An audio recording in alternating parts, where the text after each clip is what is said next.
mistake was, who did he see when he heard I was there? Now it seems that he shit out of. All right, everybody, welcome out to the Log Room Guys Craft Beer Show. It is Tuesday, November the 15th, 2022. Jersey Johnny coming at you. And with me, as always, is none other than Mr. Beer Samurai. Say hello, Mr. Samurai. Hey. Hey. Hey. Hello, Are you having breakfast, Dwayne? I am. I'm having some Raisin Bran. Why on earth would you be having Raisin Bran right now? I like Raisin Bran, okay? Okay. I mean, I like Raisin Bran too, but I don't know if I'd be eating it at 6:45 at night. It's also National Raisin Bran Day, and I haven't had it. National Raisin Bran Cereal Day. Raisin Bran. Happy National Raisin Bran Cereal Day. There you go. So are you getting your Raisin Bran fix right now? Is that what you're doing? I'm getting my Raisin Bran. I haven't had Raisin Bran in a while. It's one of my staples. I have it from time to time. Yeah, I flip it back and forth with like Special K, Rice Krispies, a bunch of other old man cereals. Mm-hmm. All right, we don't eat the shredded wheat. Frosted mini wheats. Well, that's different. Crackling Oat Bran. There you go. Oh, what is it? All Bran is that's just like a bowl of twigs, isn't it? Yeah, pretty much. Mm-hmm. Yeah, pretty much. So, yeah. Well, while you munch on that, anything else? I mean, I only knew of, obviously, because you only told me of Raisin Bran Cereal Day. So nothing else really worth mentioning, I suppose. I don't think so. Yeah. I mean, I'm sitting here going through my I got like the sticker collection of like breweries I've been to recently. Yeah, I have one sitting around somewhere. And I've got this one's cool. I don't remember where I got this one. You sure you have one? I like that. That is cool. Where'd you get that?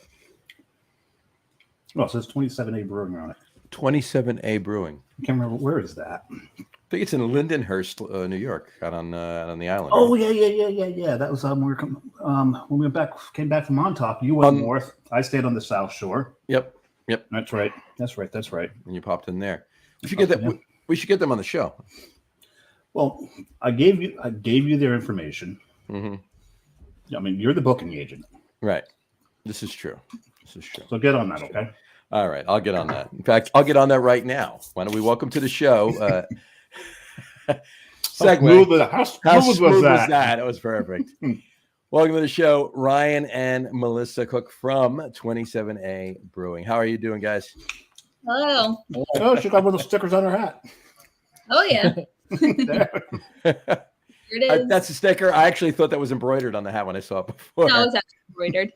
Oh, it is embroidered. I thought so. Yeah, I was going to say. I was going to say that was a perfect way to put a sticker on if that was a sticker, because that looks great. Awesome. Cool. So how are you guys doing tonight? Good. How about you guys? Very good. It's finally cold. I know, it is. It took a while, but we finally got to November. Yeah. It's raining halfway through November, but yeah, it's raining. Anyway. Yeah, it's drizzling a little here too. So we're gonna get that. It's gonna get washed out tonight. But then it'll be mid to late morning tomorrow. They say the rain's gonna be done. So yeah, a little here anyway. So anyway, all right. I'm gonna open a beer because I could use a beer. What are you guys drinking tonight? I have Subco, Into the Pine Barrens. Oh, Dubco, I love those guys. Nice. There you go. Yay. Into the Pine Barrens.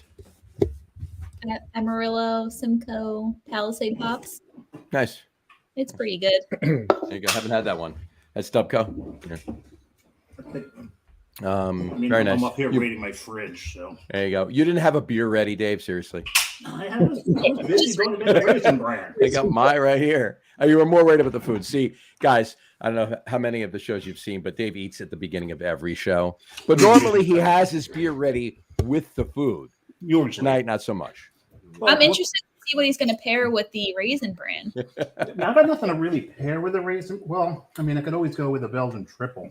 Oh. That would go very nice with Raisin Bran. Quad maybe even better. But I don't think you should kick off your first beer of the night with a quad. No, I'm sticking to low ABVs tonight. Me too. Except John, for John my, knows I'm in a very busy my very busy season. I'm like Yes, the this only is the person not in the industry here. Wow.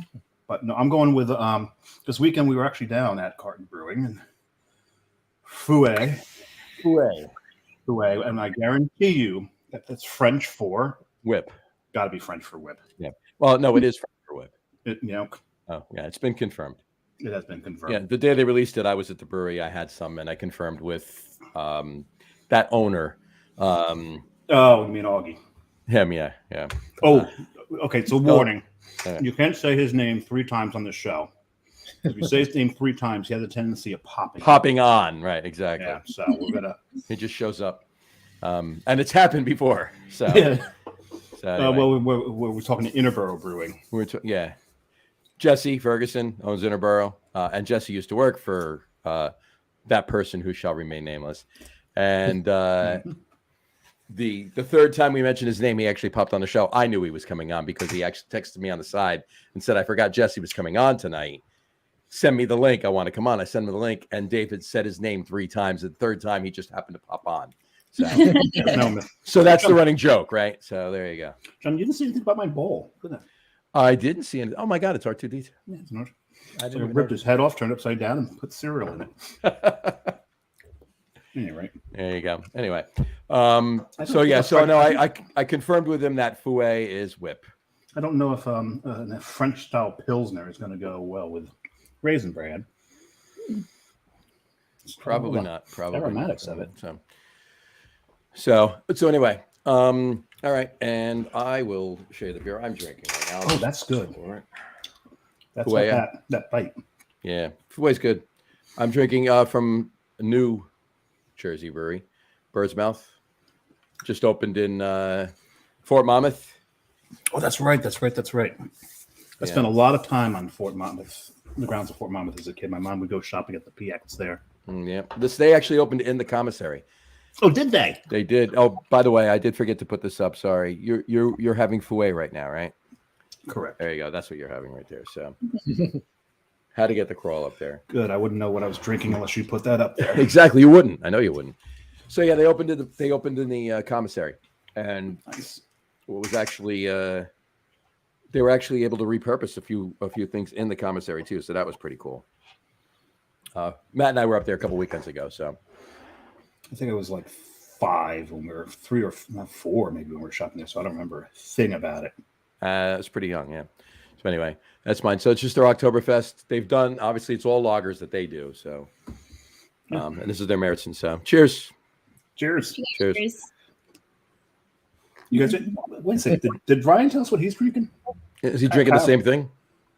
No, it's a different color. Different. Go as well. I'm drinking it's a hoppy red ale. Kind of There like we if go. it's, red IPA type of thing. There you go. Hoppy red ales are good. I love hoppy I red think ales. the favorite beer I had from them was Double Barrel. Oh, yeah. Oh my god, that thing will sit you back. Yeah. Oh yeah. Yeah, that's gotten us into trouble before. We may get to this story later on the show. We'll Fair see. enough. Just had to call an Uber, that whole thing. Well, how far away are you from there? About 15 minutes. Not too far. Not bad. That's Uber. That's Uberable. Uberable. Yeah. Uberable. I mean, you can Uber to Buffalo if you need to, but I mean, Yeah, financially Uberable. Well, it's kind of like when they say walking distance. Anywhere is walking distance if you've got the time. This is Yeah. this is very true. All right, now that we're drinking beer, let's ask the first question we ask every guest, and whichever of you wants to go first. Dave, should we pick who should go first, or let them decide? Which question is this again? The first question we ask everybody. Oh, the first question, right? Boxers or briefs? No, that doesn't work here. No, I will go. John will ask the question because this is John's favorite thing to do. He lives for this every Tuesday. Not so much. But anyway. Ladies first. All right, ladies first. Melissa, to the best of your recollection, was the very first craft beer you ever had? Does Blue Moon count? Crafty counts. Crafty. I guess. Yeah. Blue Moon. It's a little And then of course. probably pumpkin. That counts too. No, I'm sure you've had Blue Point stuff. I know. Blue Yeah. Moon Red Pumpkin. Wow. Yeah, it's great. It's a jump. No, she's definitely got a ton of Blue Point stuff. Yeah, Blue Point. Obviously, Oh, Yeah, I was gonna see out there. So yeah. Pre-acquisition, yep. Yeah, the first it. one ever. I really don't remember. The only thing I think is Blue Moon. Okay. That's like fake. Yeah, it's not really. All right. good. So if you want to get out of that, you go with Blue Point or whatever. What would be Toasted. one of the first things? Was it toasted lager or was it Or the blueberry. blueberry wheat that they do? Yeah. Yeah. All right. Nice. All right, Ryan. Same question. So along the lines, yeah, Optical Illusion. by Blue Point. Optical illusion. So kind of drank it and didn't understand IPA, especially older style IPA compared to modern days. Sure. Bitter, probably oxidized. So, for my friend's brother, thought I was cool because it was higher ABV and Sure. definitely made our face while we were drinking them. Right. But when everyone else was at the parties drinking light beer, it's cool. There you go. That works. Awesome. Cool. And have you guys, just separate question, I don't ask us. Did you guys ever get to any of the or have you gotten to any of the Cask Ale Fest that they do out there? Yeah, I've been to quite a few. Yeah, I used to go to them. I since the last one I was at was 2019. Obviously, they didn't have one in 2020. I haven't been since because they moved it, right? It's November now. Yeah, well, that was because of these past couple of years. It's been a little wacky. So now they kind of transitioned it to be November. So it was 2 weeks ago. 2 weeks ago, yeah. Yeah, I saw it. It was a couple weeks ago. Yeah, it was always in April, so it was like that. That's what we did that week. It always went out. Because they planned it for that following COVID, whatever, April, and then wanted to make sure, so they pushed it to. They pushed it to November, so they had it and they liked it in November, so now they're keeping it in November. So Yeah, gotcha. it's the same kind of thing because remember, like April was kind of always like super. It was still like a little chilly.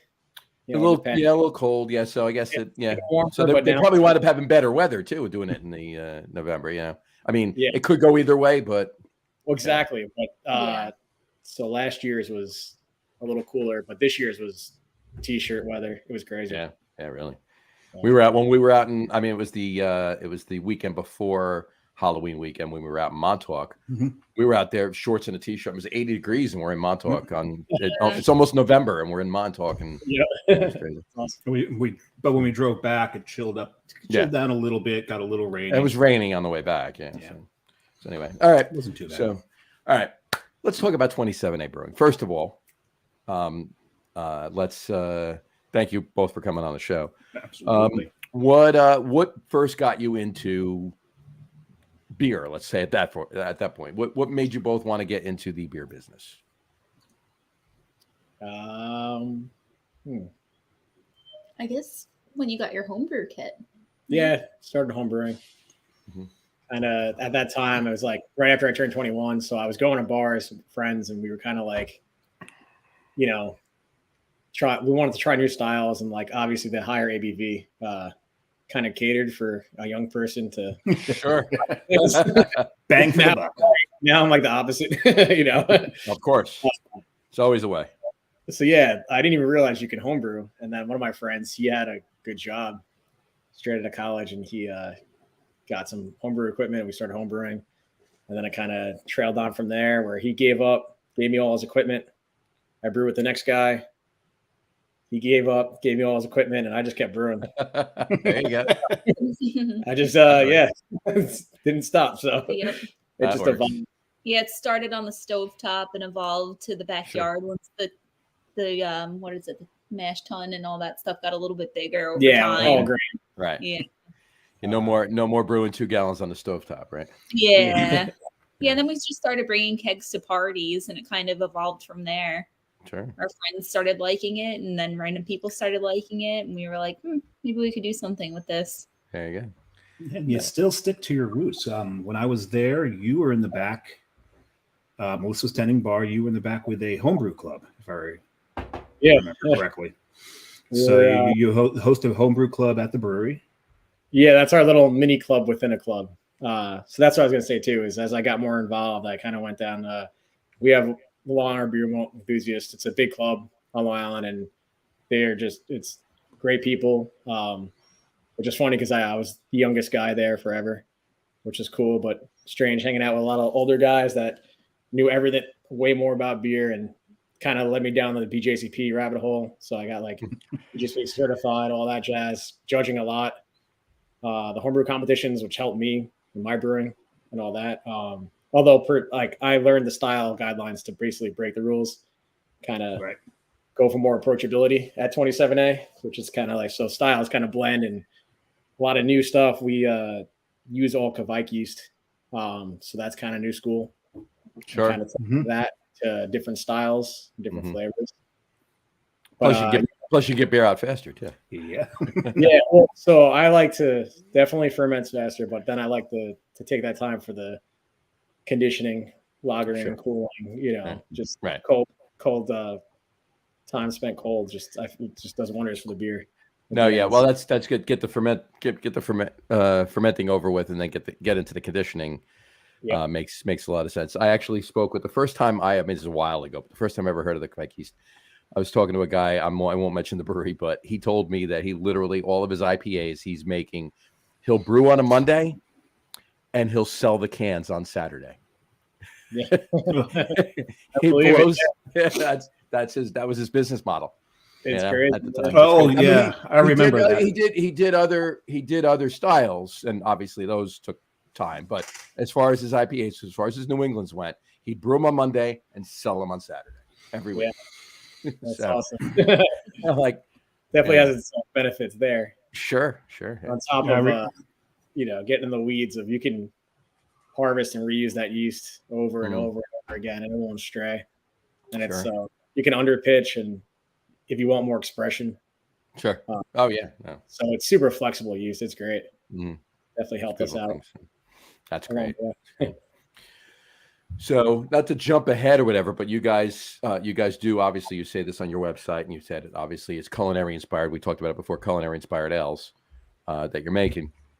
What was something that was like, why? Let's put it that way. Why culinary inspired ales? Like, what were you inspired by other breweries that did that? Were you in? Was that something that you just kind of fell into? What was it? I guess we could blame me for it. Initially, the first culinary inspired beer was the Rainbow Cookie Stout. Sure. And I think it was 2019 when we very first opened, and it was National Stout Day. And Ryan was like, what is a fun stout that we can do that will get people in here and get them excited? Because we're all about posting stuff on social media and marketing in that way. And I was like, what about like a Rainbow Cookie Stout with almond and raspberry? And we'll put a rainbow cookie on top. I had a big box of just different purees and adjuncts and stuff, and still have some corny kegs that I just dose the base beer to kind of elevate into a new beer. Sure. So it starts awesome. With one corny keg of stout with raspberry and almond, and it kind of evolved from there. Yeah. To a business plan. From that. Yeah. But even before that, I was a lot of the. Well, now it's, I don't know. I'm going to come up with a new term for it, but because I want to bring it back, because everyone hates them. But like the milkshake IPAs. Sure. Okay. The way I approached them was a little less lactose, where most of the normal IPAs today had more residual sweetness, higher final gravity than these did at the time. It was just kind of as like a little lactose was there with a little vanilla just to kind of push the sweetness, but not too much. And then that was canvas for, you could add pumpkin to it. You can add, what else did I do? We did pina colada, Rocket Fuel. Yep. Which you guys are familiar with. That's like a Fire Island thing. Sure. No, I'm not familiar with that. What is Rocket Fuel? It's essentially a pina colada with amaretto. So it's got almond in there too. That sounds delicious. Yeah. You guys like your almonds. Oh yeah. Yeah. We like the almond flavor. I think it really helps with like the mouthfeel. Again, not putting it doesn't give too much sweetness. It kind of just rounds out the beer. Because I had a beer with almond in it while I was there. Yeah, you can have a pint of it or two. Again, the rainbow cookie is like our most popular thing. So that I think you missed out on that. I kind of tried it when I don't run out of that. I take our house blonde and I'll add the raspberry and almond to kind of appease the rainbow cookie cult.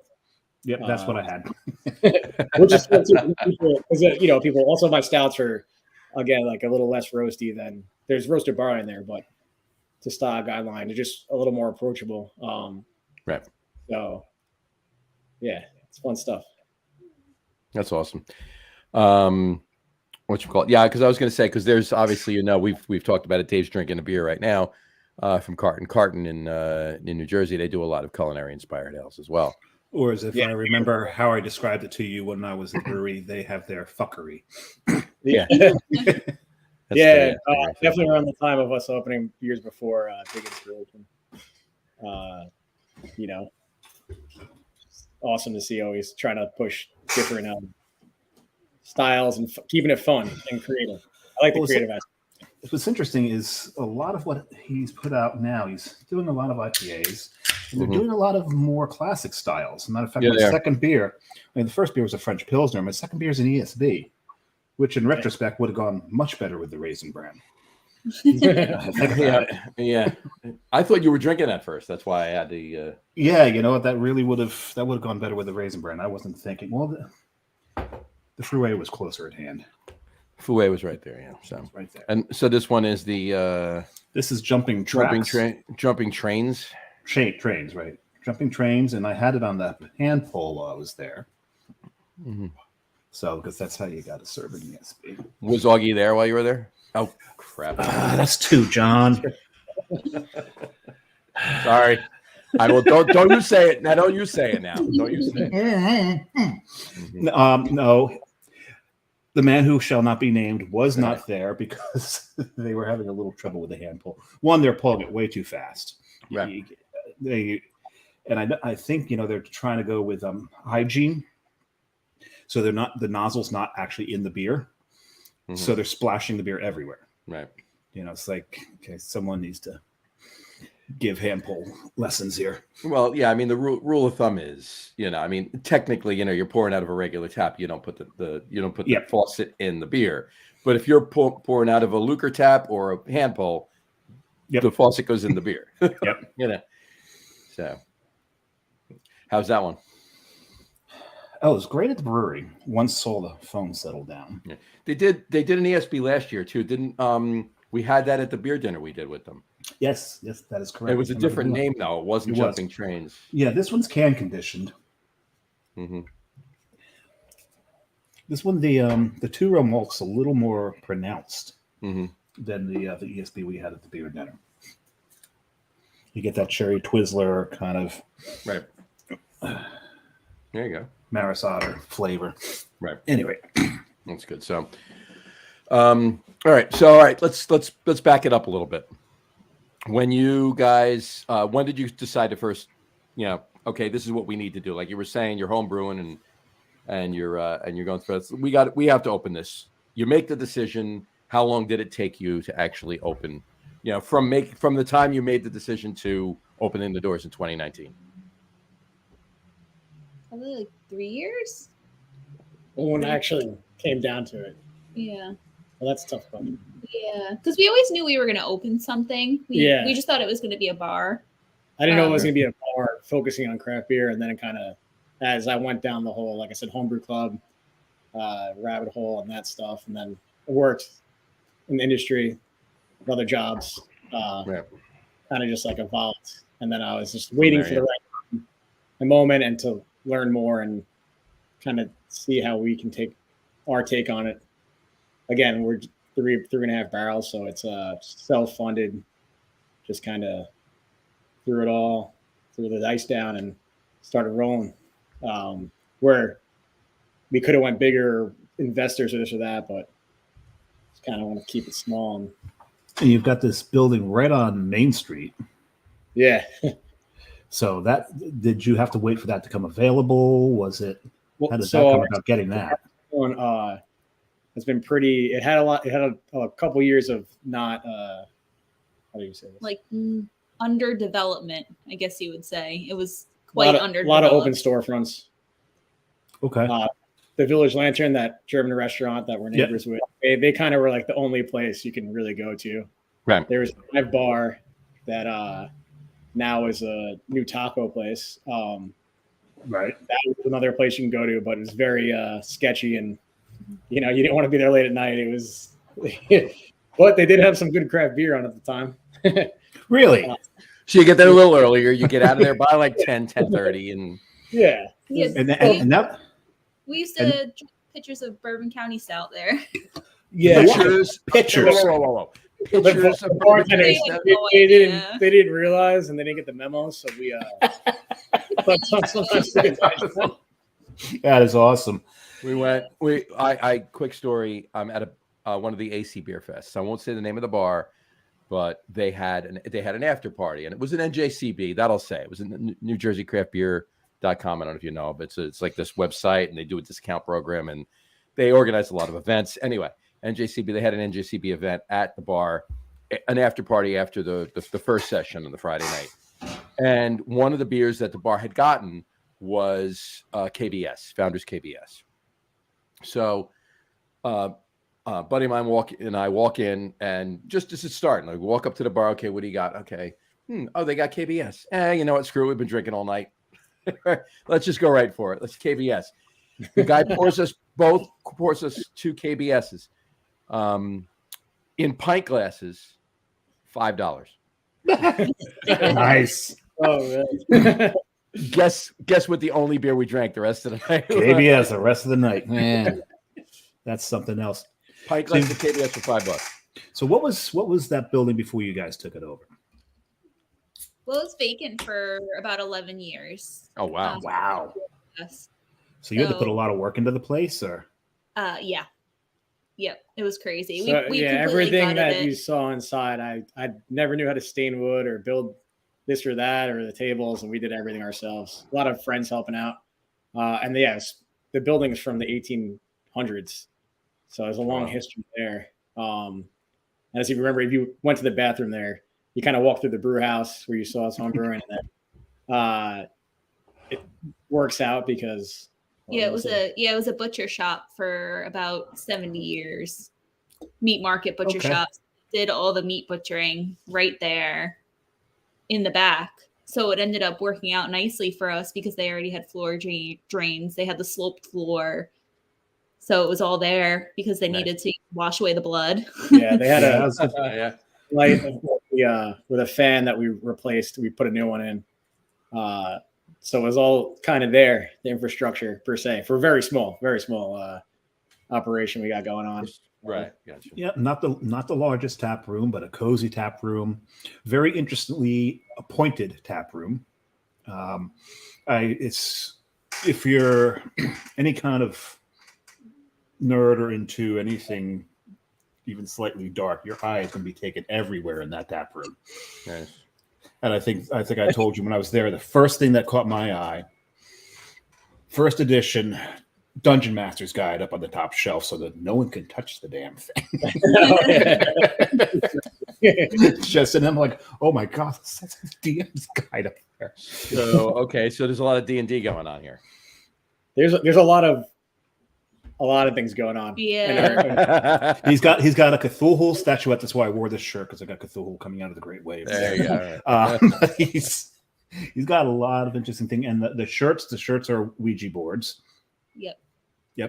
I did get one of the tie-dyed ones. The only thing is I wasn't paying attention and wound up getting like a 3X. And okay, yeah, I'm chubby. I ain't that chubby, but so I'll have that thing taken in a little bit.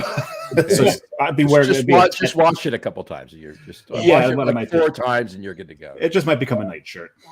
Yeah. Normally when Dave and I are at a brewery together, there's usually we want the same T-shirt. There's only one 2X left, and I usually steal it from him before Yeah, that's true, because he'll go and he'll hit the rack before I do. I'm there looking for my first beer. He's writing merchandising immedially. Well, I've already gotten my first beer, and then while he's thinking, I'm going over and buying with the T-shirt, because I know damn well at some point we're gonna want the same thing, and there's gonna be one of them. So usually I beat him to it. Then. I got my second beer going on here. Tonewood, a little EMD. I know I've had it in the show before, but this beer is so good. The English mild from Tonewood. I don't know if you guys have, Tonewood, New Jersey. No, Not familiar with them. That's way down. That's way down south and west. Yeah, so it's literally maybe 5 miles from Philly in Jersey. So yeah, than the cheers. belly. It's a nice dark. Oh, love the glass. Yeah, it's a great glass, right? You're such a fanboy. Okay. If people didn't know better, they think you're just a freaking fanboy. There you go. Exactly. But anyway, so where was I? So okay, so the building. So it's how old was it? 100 years old? It's from the 1800s. 60s. Yeah, I think it was built in 1860. So we have a photo Oh, on the geez, wall. 160 years old. Wow. The original, like before that Wellwood, our main street was even paved. It's the old original owner standing in front of it. It looks a little different, but yeah, he lived above. There's an apartment above. He lived there. There was a tin shop, and it went to a butcher shop. There's 3 generations from the 1820s to the early 90s. And so when we were building out, we found a lot of Artifacts. let's say. Yeah. So we have some posters on the walls, like where I knocked out a little wall, and there are posters from the 50s, like of Lindenhurst, like events that were going on around town. That's kind of Cool. awesome, though. Yeah. I hope you repurposed them. Monster Mash. Yeah, the Monster Ball. Yeah, There's ball. one that was like welcoming back veterans from World War II, which is pretty Oh my god. We framed that. We put it all up to keep the character and the Absolutely. it's just what we found. I found checks for 40s when it was the butcher shop, so I framed those. So there's just a lot of like character and still intact. On the bar top itself is the original butcher block that we, had a That's cool. store. That's very cool. finish it. And then wrapping the bar is shiplap, because the whole place was kind of like shiplapped out. So we made a design out of when we were demoing out, building out the cold room, because the cold room was originally the cold room for them when it was the butcher shop. So they had cork in the walls, but we had to pull some stuff down because in the 90s, it became a bike shop, and they kind of just put like sheetrock up and this and that. So we stripped it down, then rebuilt out with insulation our own cold room to fit the space, because it's very unique, and that's the trade-off of being in a historic space on the main street. So right, that's very cool. No. So with that, where John knows I love to ask this question if I don't already know it, if it's not obvious. 27A, where does that come from? So as you guys are out in Montauk, so I grew up all the way down Wellwood in South Lindenhurst, and then so around the time we started drinking, when I was 21, we rode our bikes. 3 of us rode our bikes from Lindenhurst to Montauk, so just 27A the whole way. It goes on to 27 Sunrise, so it's Montauk Highway. Yeah. So I kind of got the name from that, and then later on, in later years, we had over 20 people do it, and other people meet us. We would camp at Hither Hills. I don't know where you guys stayed out in Montauk. Yeah, we drove right past Hither Hills. Yeah, so we would ride to the lighthouse and then come back and camp there. And then later, we had luxury appointments while we were there. No, but I mean, if you drove by it, because you can drive up that other road and pass it. So then later years, when Montauk Brewing opened, we kind of would always hit that, and that was like a fun thing too. Yeah, it's fun out there. Yeah, that was really good. It's a haul out there, but it is fun out there. Yeah, for you guys. Well, yeah, I mean, riding. I mean, when you say bikes, I'm assuming you mean bicycles. Yeah. No motorcycles. No, I was gonna say, and then you didn't take the. Unfortunately for us and me. Yeah. But it's a 9-hour ride. It's fun. I was gonna say it's gonna take you a while to get out there. So you definitely earn your beer when you got out there. Mm-hmm. Yep. Oh, yeah. And then that's the thing is, after the first year, there's 3 of us. The next year, there was 15. So all our friends were like, "Oh, you survived? Okay, cool. Now I want to do it." Yeah. So we're gonna test them. It can happen. It can be done. Yeah. So The good thing is not a lot of hills. True. Yeah, just till the end, just till you get out there. Yeah. Right, you get to Hither Hills. Yeah. And then that main hill going up to the lighthouse is the Widowmaker. Oh, it's tough after doing 100 miles. Yeah. As amateurs, we're not, no fancy bikes. Right. Half the people are using their one's bikes that tires are deflated. Yeah. We had to change that later on. I had to like, Stop at the bike shop on the way. yeah, flat tires. It's trials and tribulations like everything else. Oh, sure. But they Yeah, they always make for great stories. Yep, they do. That they do. All right, let's let's go back to when you were homebrewing. What were some of the styles you were homebrewing at that point? Mainly just IPAs. So I was drinking a lot of IPAs, and then kind of, I guess, as the hazy thing started happening, kind of got into that. But I was on the homebrew forums, so I would hear about different breweries. I couldn't necessarily travel to them, but people were trying to clone the recipes. So then, when they used like the oats and the wheat, and then like the later edition hops, and kind of everyone was using the London Ale 3, which was like, instead of using US 05 or Chico or your Sierra Nevada strain, Right. it's kind of like more estery and kind of just change everything. And then with the heady topper and all that jazz. So a lot of IPAs, and then just like traditional dry Irish stouts. It's kind of it. Just focusing on that. So in the homebrew club, it was known as like, just, and now it's still, when I still judge, I'm always like designated to IPAs, whether it's New England or American or Really all the different styles now. gotcha. So, and there's usually a ton of entries in those categories. Yeah. Oh hell yeah. So when you said earlier you entered some of the competitions. Did you win? What did you win with? You had to take something home. Yeah. So I was doing a lot of different, kind of the same beer, the hazy New England style.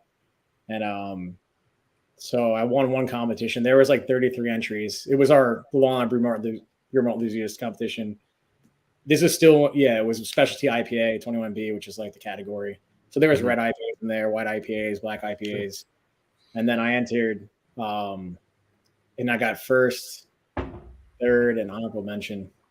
So I kind of like, and those are all different beers, different IPAs, obviously in the same style. But the second one that they like later on, they're like, oh, we just needed to throw something else in there to break it up, because they didn't. So there was like a really good white IPA. So that was cool doing that. Nice. And that was, a long time ago. Back when, people were still trying to figure it all out. It wasn't like it is now, So what was the first beer you brewed that wasn't an IPA? Oh, well, like early on, it was, I brew like all different styles. I brew pumpkin style beers every year around the fall. Not in July, like everyone else. Yeah, really. You're supposed to brew them in June so you can release them in July. I mean, what are you talking about? I'm homebrewing. It's like I'm not trying to fight over shelf space. King of the shelf, which I'm still not trying to do, or ever will do, which I'm fine with. I got you. But yeah, stouts, doing different coffee stouts, kind of the early renditions of pumpkin stout. Nice. And it's like I would transition to like winter warmer type things. Then in the spring, do like a lighter blonde ale, pale ale, mainly pale ales, and just IPAs throughout. Kind of just like focused on those, because that's what I like drinking, like more hop forward beers. Right. Which is different, obviously, now at the brewery. It's we have some other breweries nearby that are all hop focused, and I was there. Yes.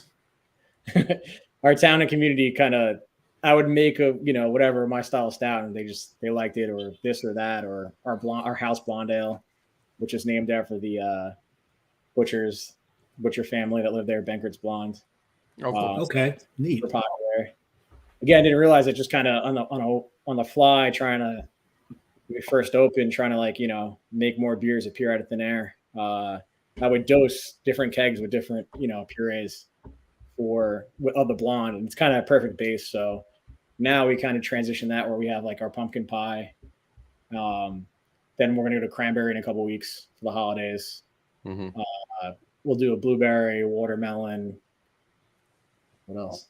It goes on and on. Yeah. It's just like, that beer it's just all 2-row malt, the Kvike yeast, and then Citra hops. It's just a simple 5% beer that's just nice. You can have it on its own. Simple, don't have to think about it, but you're getting like some tropical vibes from the yeast, and then I can dose it and create new stuff. That's pretty cool. Yeah. It is. You were going to say? No, I just cleared my throat. Oh, there you go. I'm a little verklempt. Are you? Yeah. You have that problem often. So, Yeah. You do. Anyway.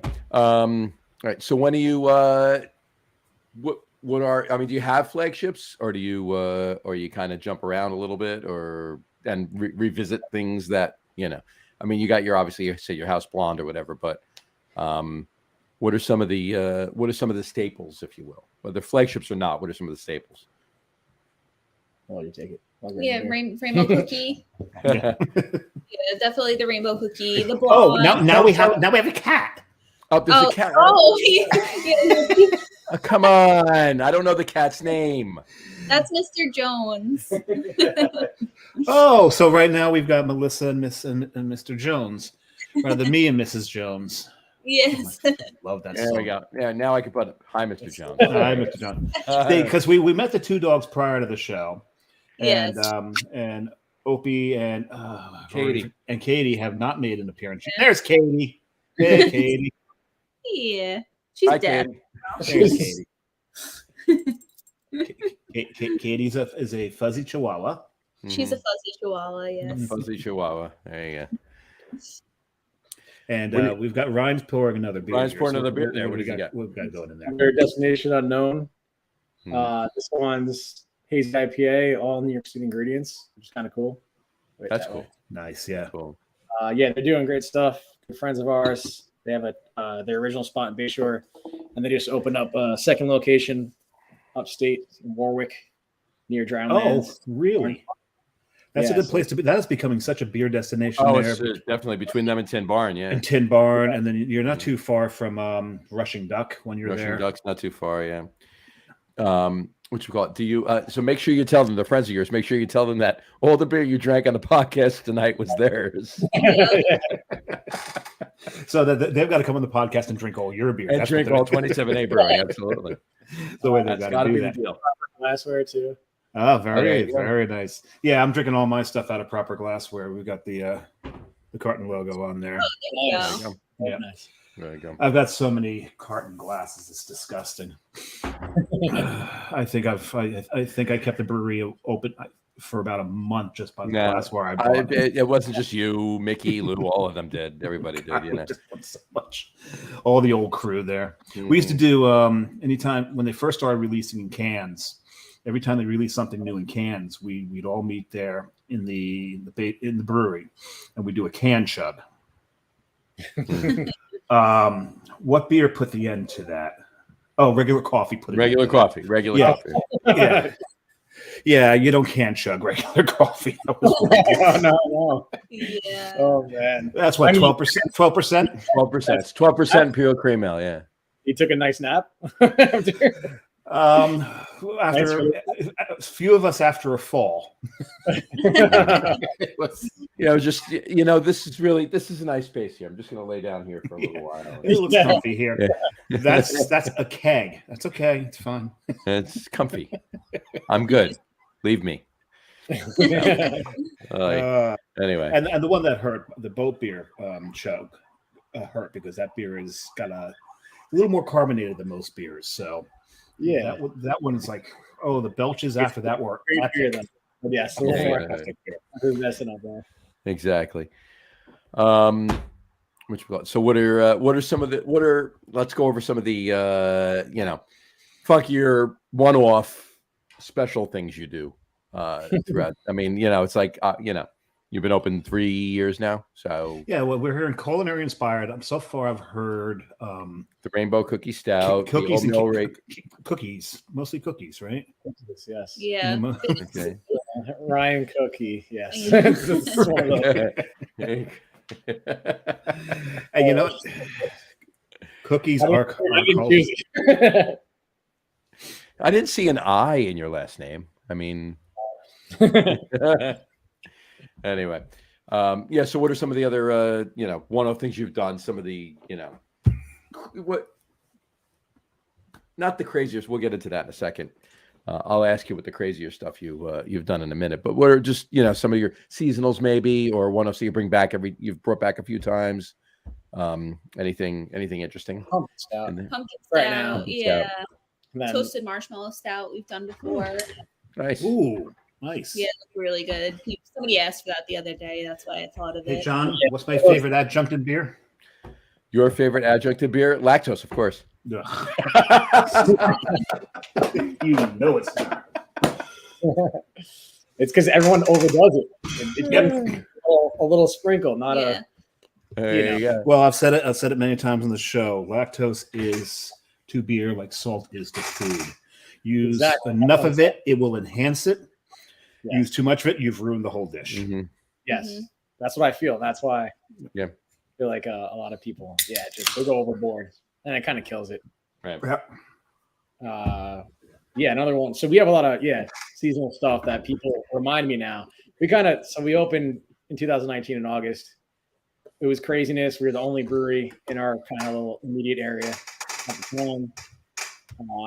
We didn't have that little side yard. If you saw it, we built that. No, out. we didn't see the side yard because it was remember it was drizzling a little bit when we were there. So Yes, you walk right past it. It's like on that side facing the because we Lantern. we went to Lantern right after.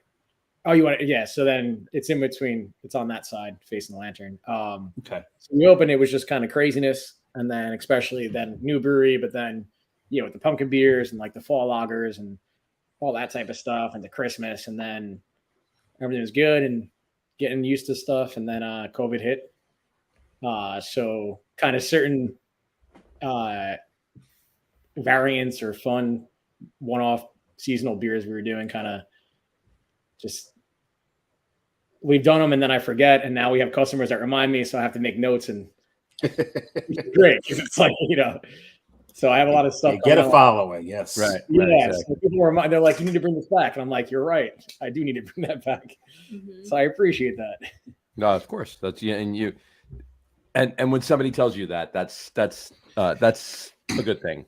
Yep. Yeah, because even if it's a handful of people, that's a good thing that people are looking for a beer that they haven't had in a while and they're remembering it. But then you get some of these breweries and brewery owners that are just, hey, I brewed it once, I don't want to brew it again. When I lived in Rhode Island, the beginning of COVID, I lived 4 blocks from a brewery, and they did some amazing beers, but it was rare for them to redo a beer that was very, very popular.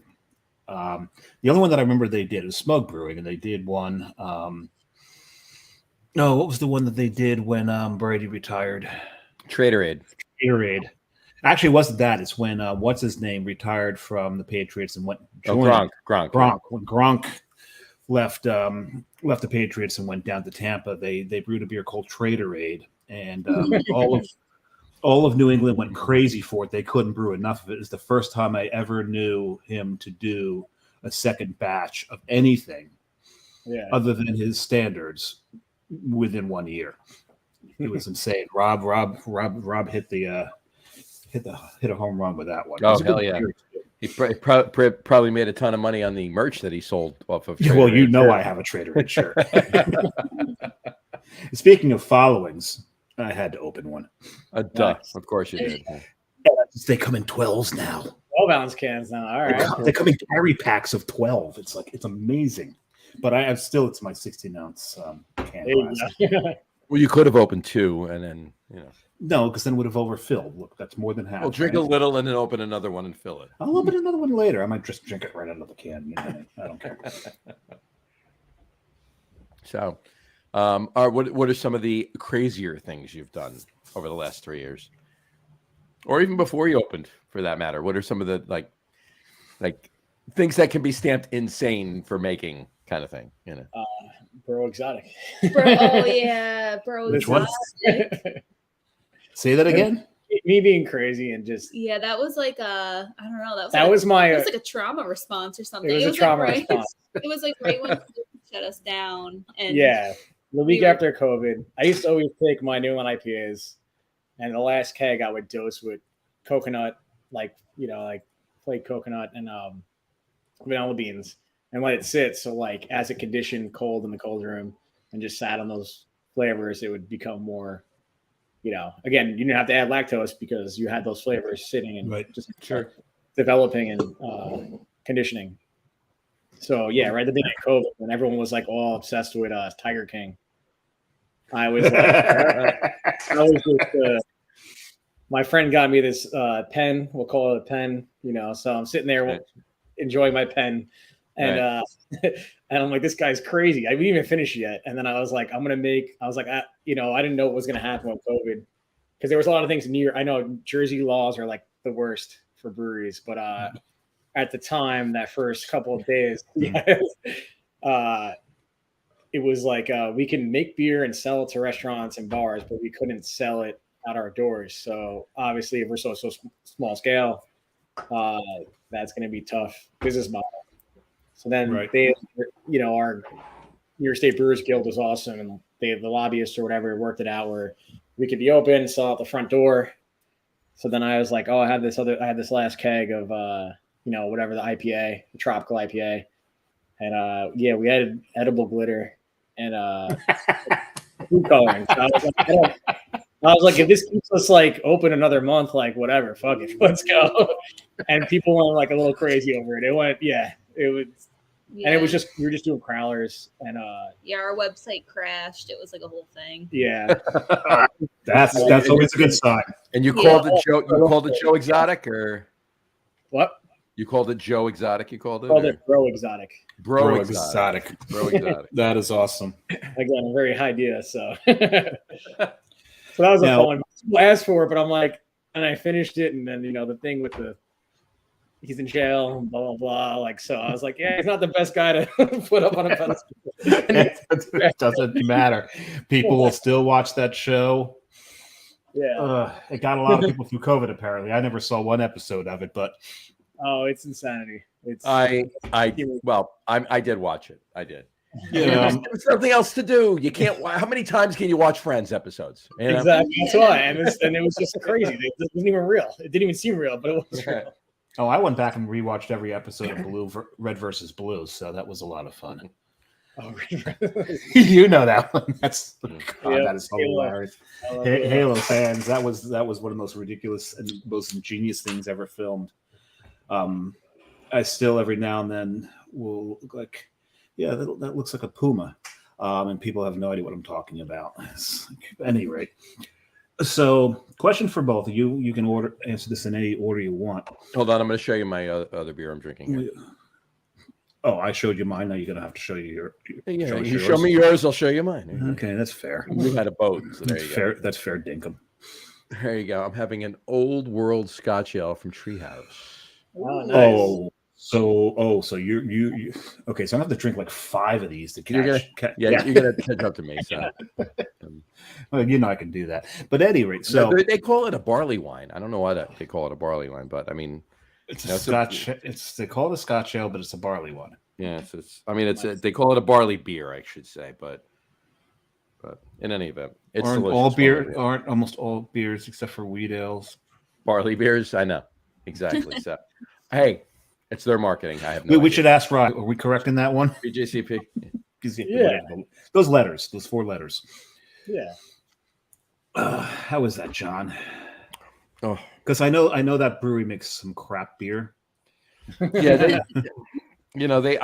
one of these days they're going to dial in some of the recipes. A sun shot at a dog's ass every now and then. I know. This Scotch ale's amazing. It really is. Is that can conditioned or on nitro? It's can conditioned. It's can conditioned. All right, yeah. Can conditioned, Yeah, we had it. Yeah. Same one. We had that one. Yeah, go up there, and then they like to try they like the IPAs and like to get all the weird, not weird per se, but I mean, we just had a smoked something or other. Now I'm tripping on the name. Yeah. One of their smokes. Grodzki. Grodzki. Yes, actually. Grodzki, yeah. Grodzki. I can't pronounce it good because I'm from I've got one sitting right over there. Actually, a tart beer. I've got 2 of them sitting there. I had 3 of them. I gave one to John because we're eventually going to do a smoked beer show. January 10th. January 10th. And we're doing with John Hall, the U.S. king of smoked beers. Unwilling king of smoked beers, but he's kind of embraced it lately. Yeah. Yeah, He put up. You see that the one Facebook page? It's This Week in Roush Beer. Have you seen it? You haven't seen it? No, I'll sing it a link. But he Not a put smoke it up. beer. He put it up as a joke. I like the smoke beers a lot. Yeah. Yeah. He put it up as a not a joke, but he put it up. It was actually it was a dare. Tongue in cheek. It was a dare. No, That's it. It was a dare. dare. It was a dare from his podcast host. And do not say the name of his podcast host. Yes, no, we can't say the name of his podcast host because that'd be the third, his co-host. But it was a dare from him. He thought it would go anywhere, and we're really, for the first time in a long time, the top 20 styles in 50 styles in the U.S. Smoked beer cracked it for the first time ever, as reported by Untappd. And we really, really think John Hall has a lot to do with that. Absolutely did. So he's going to come on the show. It'll be the second time on the show. He's coming on January 10th. We're doing a smoke beer show with John. Nice. So we got a couple of Gudzinskis. We got the Treehouse one. We got another one from Schilling. And some others. So that's going to be a good show. But we get some of the classics. Well, it all depends on, how intense you want to get. Some smoke beers just here. Too much. Oh, when you get those Bamberg ones, when you get the Eichel and Kurla, now you're that's what our friend brings every time for her. Yeah. That is like hot dogs. No, it's like you said, the more the ashtray. Ashtray, yeah. Right. Oh, I've always looked at it as a house burnt down. They came, put it out, and you're sucking on one of the embers. Yeah, one of the wet embers. That's like how a little caramel drizzle or something. So the question for you guys, and you can answer it in any order you want. Of your beers, I think I know Melissa's answer already, but what is your favorite beer to drink of the beers that you make? That we like to drink personally? Yes.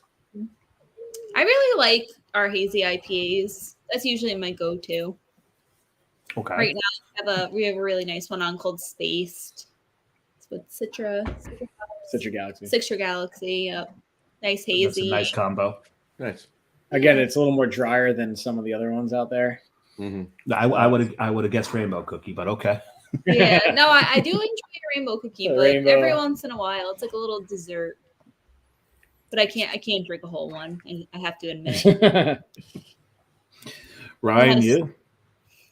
The Banker's Blonde is the all-day crusher. Yeah. I usually remix though and do like a half and half or like a, whatever you want to call the blending. Yeah, we love blending beers with the hazy IPA. Yeah.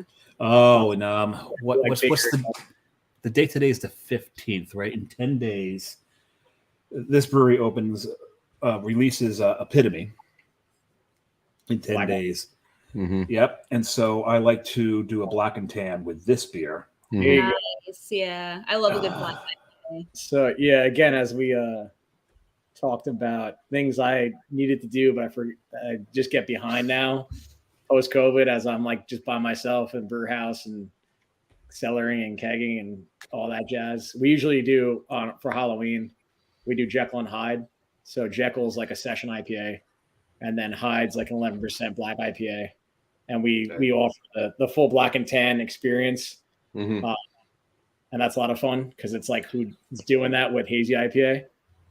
What's your secret for the layer? Do you get that nice layer on it? Yeah. Oh yeah. Yeah. There's photos on Instagram. We have a lot of fun with it. The secret's just we do the black on the bottom because again the whole premise is like Jekyll's like you're behaving, and then you get so that's like a 5% session IPA, and then you get down to the 11%, and it's it doesn't taste like that. Again, using like the way I approach black IPA is like it's just New England just with some dark grain in there, just to give it like that chocolate, the orange Tootsie Pop type of thing going on.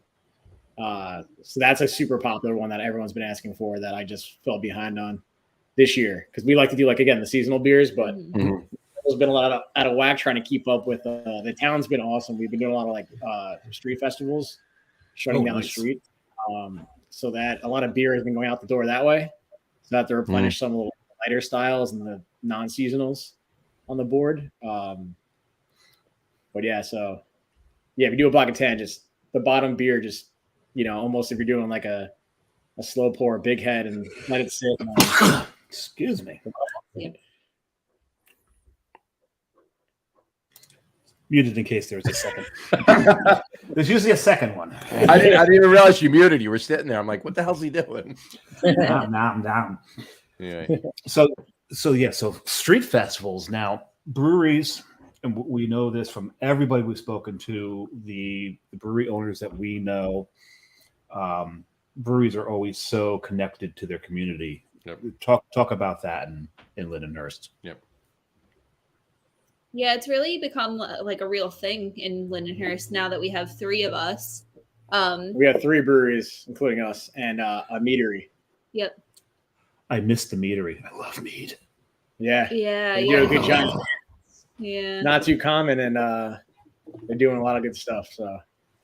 Yeah, so it's become quite a little destination. So yeah, when we have the street festivals, the town kind of comes together and we close down the main street and we all just kind of hang out and drink beers, and it becomes like a nice little community event. And since we're on like the section, so yeah, the Village Lantern will be serving food on the street. They'll be smoking a whole pig on the street. Okay, you got to let us know when that's happening again. Yeah, please. If you hear that's happening, we'll come out there. Yeah. So you can just walk around, and then we have like some of our friends are vendors. And you can buy like like crafts or apparel, different types of baked goods. It's like a whole shopping experience. Again, it's like family oriented. So yeah, you come by us, grab a beer or two, and then walk around with the beer, because the way we set it up is you get a liquor license. We got the temporary liquor license for the whole street. Oh, so it's all that is so cool. That's cool. Yeah, it's great. And then we have different bands playing, DJs. Imagine something like that happening in New Jersey. No, that'll never happen in New Jersey. There's just no way that'll happen. It'll never happen. Yeah, it's just. No, I'm sorry. You have to stand in that fence right there for like 5 minutes, and then you can walk out. And don't even think about looking at food. Yeah, you're not allowed to. You can't bring the beer out, and you can't bring the food in. So you can bring food into the breweries. You just can't to arrange the fenced-in area. I'm saying. Oh, yeah, to the fenced-in area. Yeah, that can't. Yeah. Happen. Oh no, man, that's really a lot cool. of other towns, they were doing the same thing where they had the pens, but we kind of strategically, like, we figured out that we could just get our Chamber of Commerce for the town can get a temporary liquor license for the whole block. Yeah, like a blanket. Obviously, and it's New York State's way more lenient than Jersey. So again, sorry. Every state's Utah's more lenient than Jersey. Yeah. Yeah. But we no, that's really cool, because you got to let us know when that happens again. When that happens, let us know. We will definitely jump the LIRR and get out there. Mm-hmm. Yeah, like the next one is probably gonna be in the spring yeah. Fest. And then we kind of do one a month during the summer. We call it Wednesday on Wellwood, and it's during the middle of the week, and it's madness. It's awesome. Oh, that is. Then we go into all like the Oktoberfest and the fall harvest and all that. So it's been good, with our location being right there, basically like right in the center. That's awesome. I mean, the location really lends to all of that. It's a beautiful thing. Yeah, especially when you're right next to a German restaurant. Well, 3 doors away, right? Now. Yeah. Yeah, and so they're probably out in the streets, with bratwurst and pretzels, and you're a brewery. And now, are they doing you a solid in avoiding selling beer, or are they also selling their beer? Because I know they've got a lot of German taps there. They sell beer too, but it's just there's so many people. It's all good. Share the wealth. The fourth, so it's all good. Very neat. So, I'm assuming that's you, Dave. Yeah, of course it's me, and it's not the fire department. It's actually the police. I've learned to discern the sirens. If there's a fire and they come screaming down here, you'll feel like you're sitting in the truck. This microphone picks up everything. Actually, to be quite honest with you, I've been inside many fire trucks, driving them over the years. Yes, John was a fireman for a very long time. And it's actually louder in my headphones outside his apartment than it was inside any fire truck I've ever driven or been in. So, And there's something to be said for that. So kudos to the North Hudson Fire Department. And to the technology in this microphone sitting right over This here. is true, yeah. Yeah, we'll go with the microphone technology before that. So anyway, This is a commercial for Blue microphones. there you go. Fair enough. Blue people.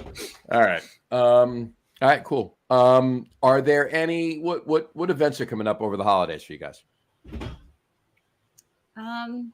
Basically just Thanksgiving. We have a big party on Thanksgiving Eve every year. So we'll be doing that. What's the other word for that, Dave? The other word for the Thanksgiving Eve?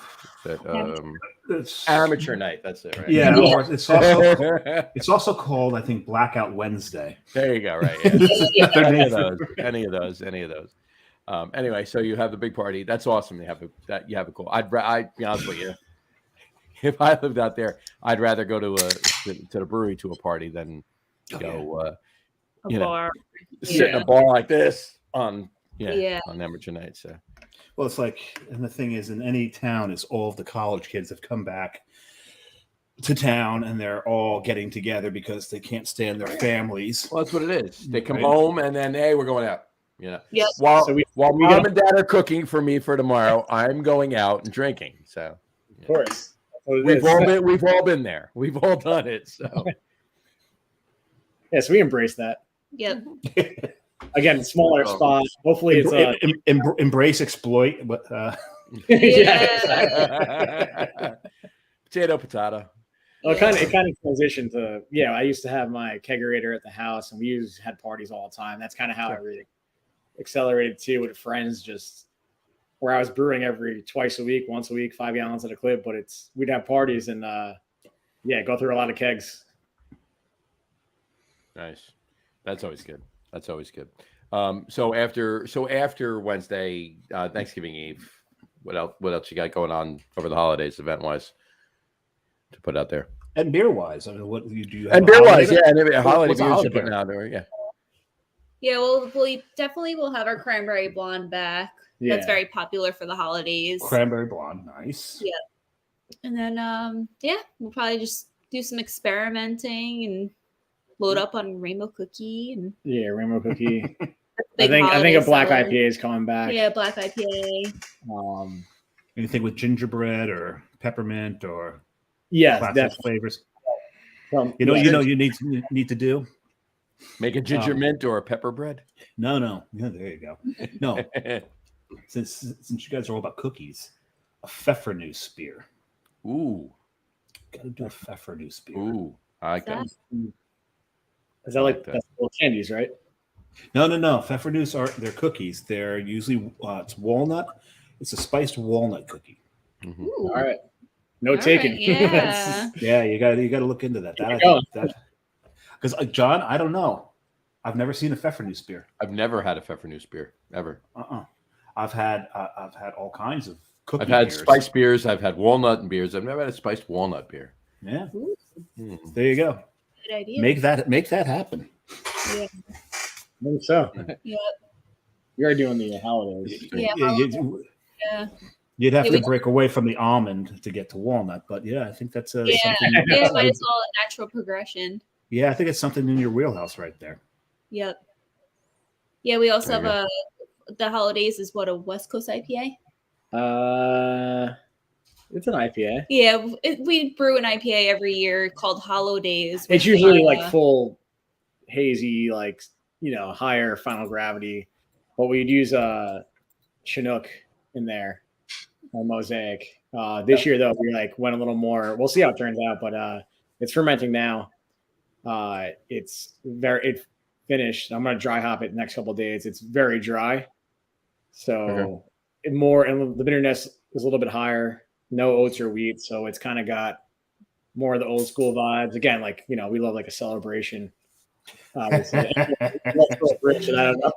And you drink IPA. I don't know what to tell you. It's so we're a little Mosaic. We're coming into the season. The one thing we do, and we'll get to the top threes for this show, but in the top threes, we have this theory that from year to year, your top three this, your top three that, if they're seasonals, may or may not change. And holidays, John's number one holiday beer will never change. That is Sierra Nevada Celebration. And he's actually going to break a tradition this year for the sake of the podcast, because he usually drinks his first celebration right after he gets the turkey in the oven on Thanksgiving. But next week, next Tuesday. week is our holiday beer show. So our top 3 holiday beers, we'll see if anything changed. And we have this insane character from Missouri, Tom Mulliville, known as the Beer Whisperer. He will be on with us. He does this show with us, and we it gets completely out of hand sometimes. And I'm actually off the next day, so I'm not going to care. Smart move. Yeah. So it'll be amateur hour on the podcast that night. So, but John will break a decades long tradition and actually crack a celebration on that show. I will have my first celebration instead of next Thursday. 2 days early. Well, no, 36 hours early, really, because really. normally like between 8 and 9 on Thursday morning. It'll be like between 6 and 7, well, between 6:30 and 7:30 on Tuesday evening. So, yeah, 38 hours early, 37 and a half, whatever. But yeah, so that's what I'm doing. No. So we do have one rule on the show. What's that? No math. Mm-mm. No math allowed on this podcast. No. Except on March 14th. On March 14th. Why are we doing math on March 14th? Oh, because it's Pi Day. Right? We will extend it out to 6 digits, maybe. Past the decimal. Yeah, exactly. All right. All right. Well, on that note, let's do our top 3s. That was an unintentional segue. It was an unintentional segue, but all of our segues are intentional, and we usually call them out because, as smooth as they can be, at some points, we'll still call it out that we segued. Oh hell yeah! Yeah. So, what is the top 3 this week, Jim? Our top 3 this week is top 3 culinary inspired beers. Where did you get this? You would have thought that we would have done this in 2.5 years. We would have done this topic. Right? We didn't. We've done beer pairings. We've done beer pairings and in a couple of different ways too, but we've never done culinary inspired beers. So. Right. One of my suggestions, John, was top 3 Monster Manual monsters we'd like to transform into, but he thought that'd be a little too geeky. It's like it's a little nerdy. That I wanted to try to explain to our he viewers. Texted me. He says, since all 4 of us are former D&D players, we should do that top 3 list. I'm like, well, we could, but we haven't done an actual beer. We haven't done a beer related one in a while, several weeks. And I was really looking forward to explaining to the viewers what a beholder is. So, yeah. Well, you have the floor. Go for it if you want to. No, I'm not going to go into that now. You said it was too geeky. You hurt my feelings. Move on. I didn't say geeky. I didn't think geeky. Oh, nerdy. You said nerdy. I said nerdy. I said nerdy. Yeah, exactly. I will never call myself a geek. Nerd, that's fine. Yes. Wave the nerd flag proud. Exactly. All right. So, like I said, top 3 favorite culinary inspired beers, and anything goes. It doesn't matter what brewery it's from. So, which is rare for us. We usually exclude the brewery that's on the show. Exactly. But we're not going to tonight. We know that there is a thin crop. Right. Not a lot of breweries doing this. Very true. Very true. All right. So, Melissa, have at it first. Give us your top 3. My favorite of all time is from Burlington Beer Company. It's called Roadside Bandits. It's a blueberry pancake milkshake IPA. It's very interesting. It's a little sweet, but it's definitely in my probably top 5 beers of all time. Really? Yeah. And then as far as going a different route, sours, the acai from Dubco, Destination Unknown. We talked about them a lot this show. But they make an acai bowl inspired sour that has that's neat. Yeah. With granola, it's very good. It's really good, yeah. And then another one from Destination Unknown is their strawberry donut IPA. Very good. Strawberry donut You had me there, and then you went IPA. IPA. Yep. That Right, It's a milkshake with like Milkshake with IPA. lactose. Yeah. okay, it's milkshake IPA. Now it makes Yeah. sense. Okay. Yeah. Right. They did that in- Because you're thinking, okay, so we're going to dry hop this with pounds and pounds and pounds per barrel of Simcoe. Yeah, that's not going to work. Yeah. Okay, yes, so it's a strawberry donut milkshake IPA. Yep. Gotcha. Cool. That's great. I didn't even know Burlington. I haven't heard of the acai bowl one. I've actually heard of the strawberry donut from Dubco. But the Roadside Bandits, I never heard of that from from Burlington. And I That's love awesome. love Burlington. As Yeah. far as I know, they haven't made it in a really long time. Mhm. Every time, They did some variants. But yeah, they do a couple different variants of it, but the one that I had, I can't seem to find ever. it's like a strawberry shortcake. one, Yeah, too. strawberry shortcake. That's awesome. Yeah. That's awesome. All right, Ryan, have at it. So the Well's Banana Bread from 10 years ago. That's a good call right there. That didn't even 10 years occur ago. to me. Mhm. Yeah, things have changed a little bit, have they not? Now it's just I don't even know. And do you think it's since they started canning it, or Well, I kind of like went down the rabbit hole. They sold off the name and the beer to different Yeah. company. Did you ever make a black and tan with Young's Double Chocolate Stout and Wells Banana Bread? that is an amazing thing. No, but that's And the thing is, you're not probably ever going to get the same result that you could have 10 Oh, no. years ago. No, Yeah, no. because It's not. It won't be the same. It won't be the same. Because Wells made before that all happened. Wells made they made that figgy pudding one too. Yes, they did. Yeah. That was, I can't say it was one of my favorites, but it was, I just loved the effort and the thought of that beer. Mm-hmm. But very cool. Yeah. Anyway, continue. I didn't realize the list. Top three. Melissa gave 3. Warlock. Yeah, Pumpkin a couple years ago. Warlock. What? How many shows ago was it, John, that Warlock made my top 3? What was our pumpkin that show? was when we did the pumpkin show. Was the first show in October we did. Yes. So that was over a month ago. It was over a month ago. Yeah. Yeah, it's one of the few pumpkin ales I actually like, and it's my top 3 pumpkin ales this year did not change from the year prior. It did not. The order may have possibly changed, but I think I told you I had a pumpkin ale that may change it next year if I can remember what that beer was. Mm-hmm. Do you have another, Ryan, or are you gonna? And this right here. That is There you go. there you go. That is a fantastic beer. That's a fantastic beer. A little not on the not sweet side of yeah. Yeah, this That's a good beer. That's a very good beer. It really is.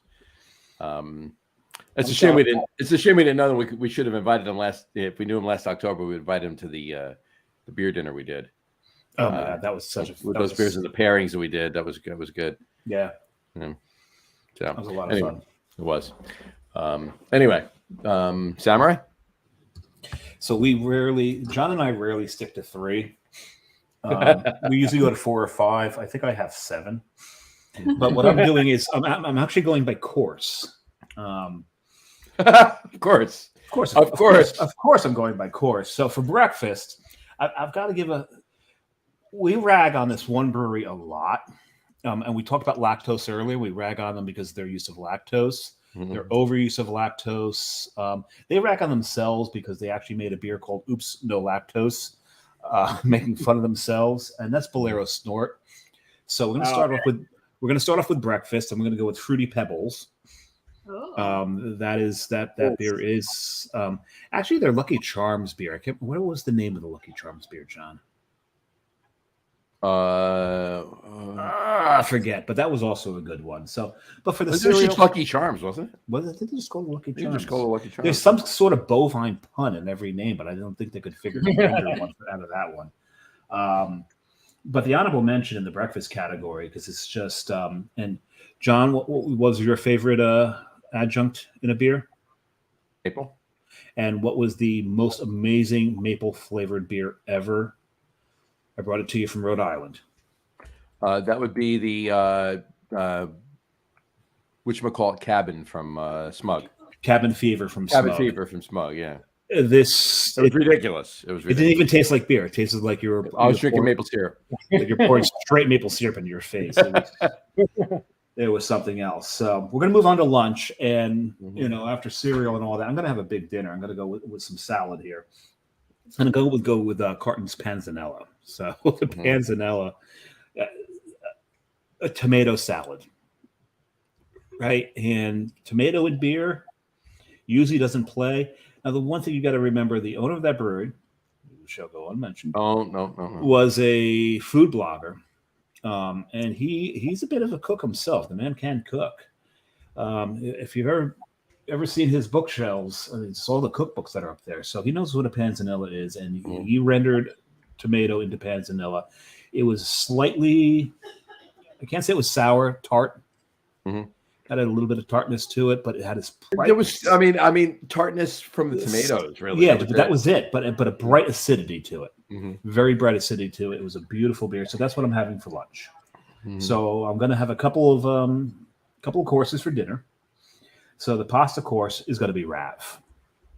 Rav also was mentioned at the beginning of October. It's one of my favorite pumpkin beers because when they were talking about having, everyone doing pumpkin beers. Carton decided that they're going to go ahead and they're going to make something that actually had pumpkin in it.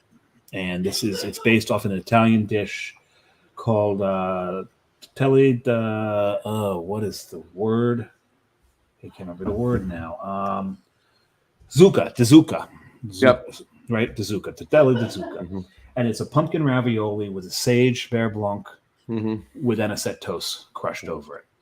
And they nailed every one of those flavors in that beer.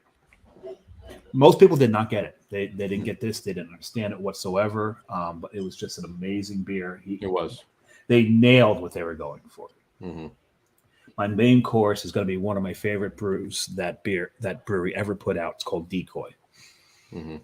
A Decoy is, my God, it's a 5-spice beer. It's based off of a 5-spice duck recipe from one of the 4-star Michelin restaurants in New York City.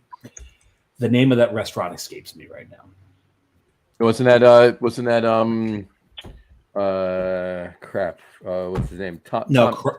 Thomas Keller. Yeah, I can't remember the name of the restaurant. But he owns French Laundry out in California, but what's the name of the restaurant in California? Yeah, I can't remember. New York, in Manhattan. I think they're since closed. I think he's moved. But it was one of the owner's favorite dishes, and he was actually given the recipe for the 5-spice. And so he put this into a beer, and I've always wanted to take this beer and make duck liver pate with this beer. Nice. I think it would be fantastic, and probably would be. If you've had Decoy, that would work so well. Oh, it's such a good beer. So now I'm on to dessert. And we're going to stick with the same brewery. If we're going to go, I want a Sunday. So Carton did a beer called Cosmonaut, which was a milk stout where they dry hopped with astronaut ice cream. Then they decided to bring it to 11, and they put it in rum barrels. No, it goes to 11, right? Yeah, because it went to 11. They put it they aged it in rum barrels. No, was it rum barrels? Yeah, it was rum barrels with on wet walnuts and maraschino cherries. And they called it Sunday, and that is just a fantastic beer. And then just because you got to finish every meal off with a mint, Southern Tier is fat mint. There's so many beers that are modeled after Girl Scout cookies. And to me, this is the only beer that absolutely nailed it. This tastes exactly like a thin mint. And I'm not a big fan of mint and beer, but this beer was amazing. So I've had my meal for the day. Quick honorable mention on that one though would be sure, throw another one in there. What was it? Gilded Lily? The white Can truffle you lift. just stop talking, because then I have nothing to say for my list. You mentioned 9 beers, and all of them were beers I would have said. But hey, I was down at Hootapoo when we poured Gilded Lily and won third place for that one. So I don't want to. I get to mention that one. So, John, are there any beers left possible for you to mention? Nope. Okay, so John has no top three. No. It's funny. Well, we can see both dogs now. Yeah, I will tell you right now. Okay, I'll give you honorable mentions because they've all There's been before. Opie. Okay. Yes. You got Opie? Is Opie there? Let me see Opie. There's Opie. There's Opie right there. Okay, hold on. Opie needs one too. Hi, Opie. There you go. Now we said hi to all the pets. Now we said hi to all the pets. There we go. All right. So of all of them, I'll just give you three that were all mentioned before, and that's Wells banana bread from Ryan before he said it, and Cabin Fever and Panzanella. I'll mention those, and Decoy and Cosmonaut and Thin Mint and all of them, but I'll mention those. So Fat Mint, right? So I will. So my three. Fortunately, I'll give you three that were not mentioned. Okay. Is it going to be one of the Harpoon Duncan beers? No. Okay. Good. All right. So number three is going to be I mentioned it before, figgy pudding from Wells. All right. So I'm actually going in reverse. Well, not really, because I got dessert, a snack, and dessert. So figgy pudding from Wells. My number two is going to be a beer. I just see what really quick before I continue. I just put a list of a bunch of beers that I will use as my top three, and I'll mark the ones that I really want to use as my top three. But I'll put a bunch of others because I know inevitably at least one, if not two, or all three are going to be taken by Dave before I go. Usually, yeah. And I keep offering him. You can go first if you like, but yeah, he didn't say it tonight. He likes to be the anchor, right, and bring it on home. So next week I go first. Actually, it doesn't really matter next week, right? Because we know what my number one's going to be. So we already know. Anyway, so my number two is going to be another carton beer. It's going to be a trail mix beer that they've done, and that's Gorp. And Gorp stands for Good Old Raisins and Peanuts. That's trail mix. And what's funny is it says Good Old Raisins and Peanuts, but there's always M&Ms in it. Always M&Ms in it. Always. So there is chocolate in this beer. Mm-hmm. So Gorp is a very good beer that they've done, and again trail mix inspired. And then my number one is going to be probably what has been my number one, honestly, since they first brewed it 11 and a half years ago when they first opened the brewery carton, and that would be pumpkin cream, their pumpkin cream ale. They the aforementioned person, and I almost said his name, was close. Said that because he doesn't like pumpkin pie, so he doesn't like the pumpkin pie inspired beers with the cinnamon and the nutmeg and the allspice and the cloves and everything else, but he loves pumpkin soup. So he made a pumpkin soup beer. He started with an imperial cream ale, and he put in pumpkin meat, orange oil, pink peppercorns, and ginger, and made a pumpkin soup beer. And it was phenomenal. The first time he brewed it, they only brewed 10 gallons of it. Yeah, and if not, no more, 15 gallons of it, I guess. And it was a half a barrel they brewed, and we had it at the one bar I was affiliated with at the time back then. And the Sixtel, we had it at a beer fest, and the Sixtel kicked in 18 minutes. I believe it was 18 minutes.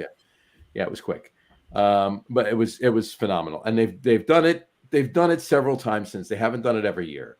In fact, I think it's 2 years ago. I think was the last time they did it. They didn't do it this year or last year. They did 2 years ago. It may have been 3 years ago. And No, it's 2 years ago. It was during the pandemic. First year of the pandemic they did it. And they did a variation on it once. A barrel aged variation called Scobyville. Scobyville, yeah. They took there's a distillery in New Jersey that's the only distillery in New Jersey predates Prohibition. Laird's. And that's the Laird's Brewery in Scobyville, basically the Scobyville section of Freehold, and they make an Applejack, and they went out and they got Applejack barrels from Laird's, and they aged the pumpkin cream in it in the Applejack barrels, and they called it Scobyville, and it was phenomenal. It was really good. You know, all the tannins from the wood and the apples and everything else. It just played really well. It was more. It had a little bit more of a sweet characteristic to it, obviously, than it would be just a bourbon barrel one, but it was really well done. Anyway, so that would be our number one. That's probably the longest I've gone because normally I just rattle off a couple that Dave's already said, and then I'm done with my top three. So Your own doing. You only have yourself to blame. exactly. So cool. That was a great top three. All right. What's in store for next year for 27A? What's in store? Rocking and rolling. Yeah, rocking and rolling. Canning line, selling more to-go cans and Yeah, we got a small canning line. We're getting ready to ramp up production, I guess, per se. Do some more fun stuff, more seasonal. We talk about not one-offs because, people like them, bring them back. Just have fun. Right. And just keep on doing, because we do ciders and seltzers now too. And which I didn't think ciders.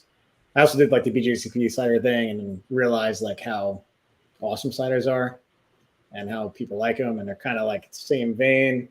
So we're having a lot of fun with that. Nice.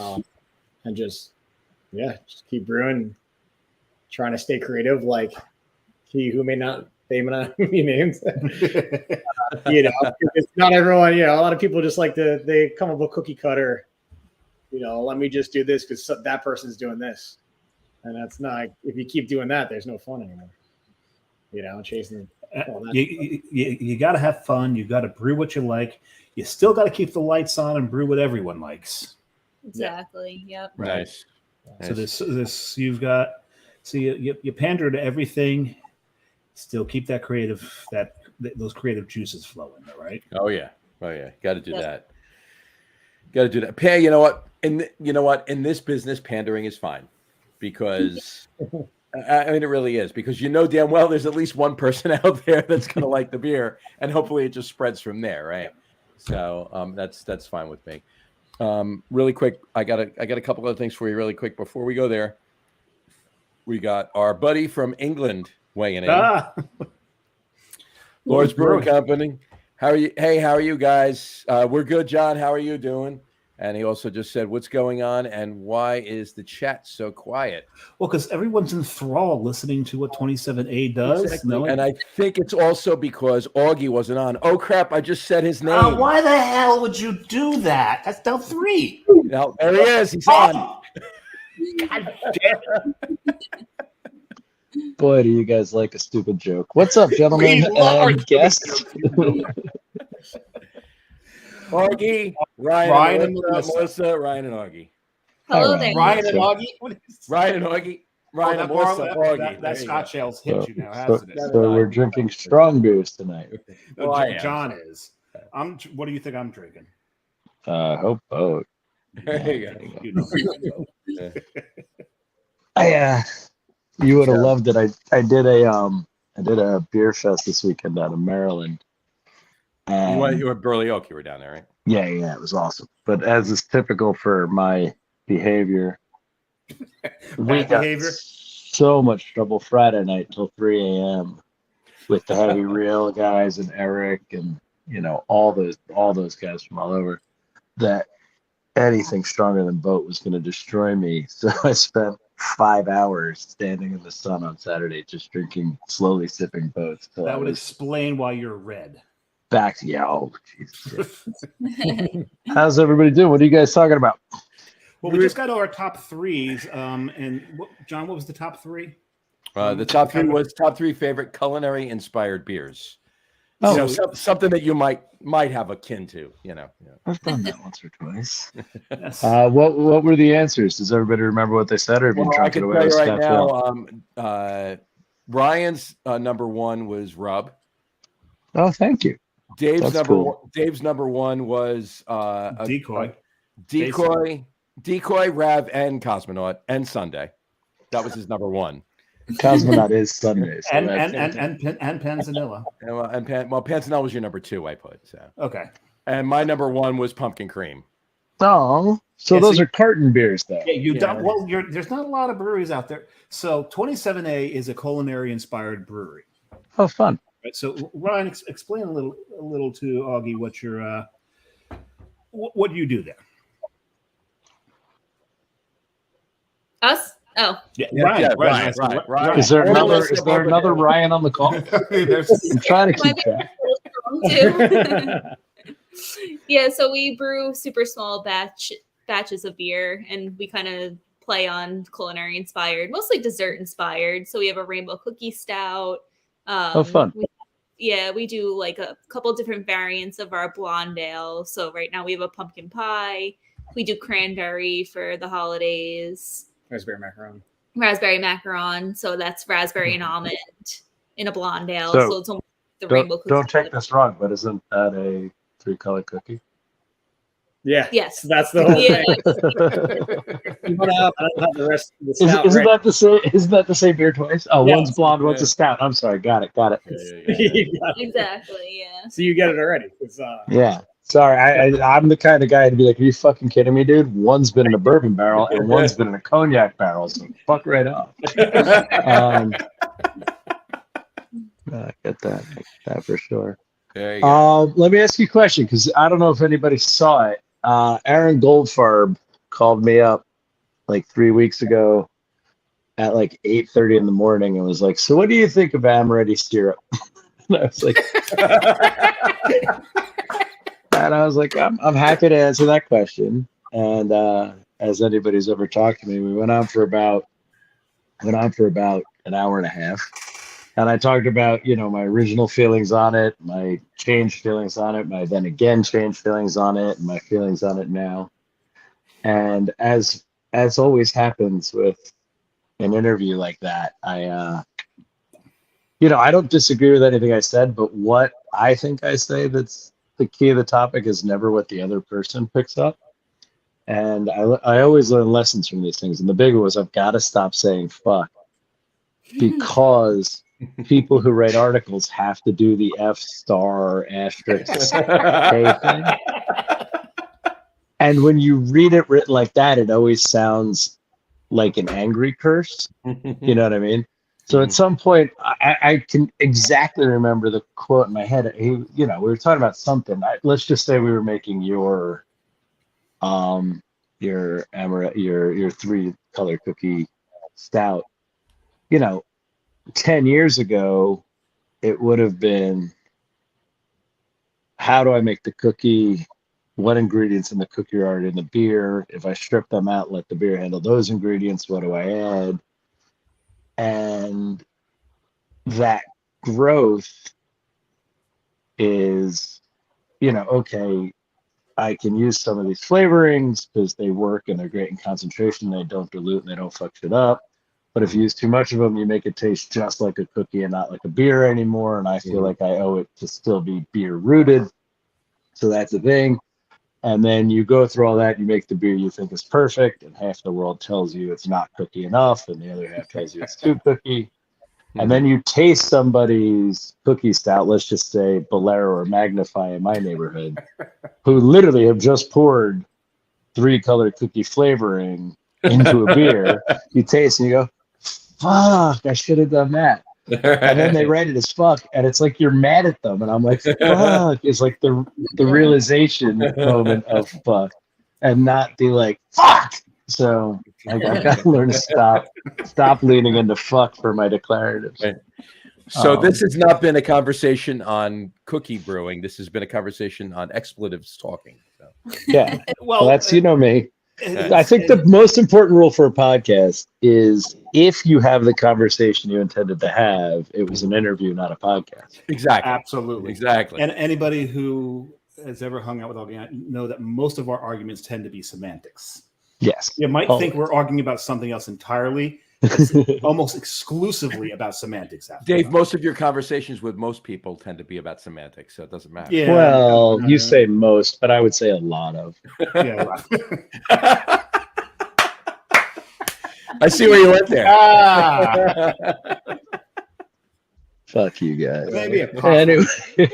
F*** exclamation point. Guys. So So let's talk about that. Let's talk brewer to brewer. So, when you're all right, so I talk about there's obviously when you've been doing this for a dozen years, there's phases to it. But at the beginning, even when I was brewing, just trying to figure out boat beer, the reason I think boat beer is different than everybody else's session IPA is because I wasn't trying to make a beer smaller. I was trying to build a beer from what I call the kitchen. We're okay without the alcohol. We need mouthfeel. We'll put wheat in it. Wheat's going to make it hazy. Is that okay? Back then it wasn't. Now it is. What are we going to do? We need all the hops and the dry hops, but if can't not have bitterness, but how much do we reduce the bitterness with that amount of alcohol? We do all that. But I always thought about building things up from kind of the four things your tongue feels and then the aromatics. So as I got more experienced in brewing, it would then just be stuff that was like, you read better beer books like, I'm not thinking of one right now, but any of them, The Audacity of Hops or something. And somebody talks about some flavor in a beer and it's, I don't know, it's coffee cherries or tomato vine. And then you're eating a dish and you taste those things and you're like, wait, this exists in a beer. How do I put these two things together? And then you spend, 6 months working out a way so somebody can be like, it doesn't really taste like cookie soggy. Have you guys been loving that torture, or are you still new enough to that it hasn't made you crazy yet? Yeah, torture is just a real word for that. No, it's just most people get it, for sure. Well, then I'm moving to Long Island. At the end, I tried to get the end goal per se, and then kind of build the beer from that to that with the the ingredients, and then we're all Kvike right now, so kind of just rolling with that. I'm still listening, guys. Sorry, I paused the TV to make the call, and then the Crucible had just come back on in the background. I was wondering what you were watching. I thought my house was haunted, and I was like, "It's not. Not after Halloween." Anyway, sorry. Go on. Please start again. Sorry. Oh, just that I think about the end, what people want to taste per se, and then kind of build beer backwards from there. Just because I make them super approachable, but still you can kind of like it's not pastry mode, final gravity super high. It's more tame and more approachable. Now, let me ask you a question. I think the most important question that I have yet to solve, because I think I'm one of the people who owes it to brewers, but I can't find it. I'm trying to find the word that says to people, it's not that it tastes like, it's that it tastes like. So I try to lean into words like evokes, hints of, suggests, and that I haven't found one that says to people, it's still going to be a beer, and it's still going to be a beer of style. I'm just going to augment it to suggest these things I think are in there for you. Have you guys found any words or any phrases that makes people... Sorry? Isn't that what you say? Reminiscent? Reminiscent, yeah. I like reminiscent, but the problem is I think, again, that takes you to the... Like 4 or 5 years ago, pre-COVID, do you remember there was the trend of classic candy shops where you'd go into places and they'd have candy that hadn't been made in 40 years? Mm-hmm. Like every time I say reminiscent of, people are like, this doesn't taste anything like Chuckles. And I'm like, oh. See, we just write reminiscent or something like that, what you're saying, invoke, whatever. And then like with an IPA with the, and then like Sour Patch Kids or this or that. And then then I see the untapped check-ins. Yo, this is with watermelon Sour Patch Kids. And I'm like, believe whatever you like, whatever you want to believe. Yeah, exactly. Well, I mean, Sour Patch Kids. Look, some brewers. If you want, I can pause this, call Eric Ruda, and find out the right Sour Patch Kids rate per barrel in a sour.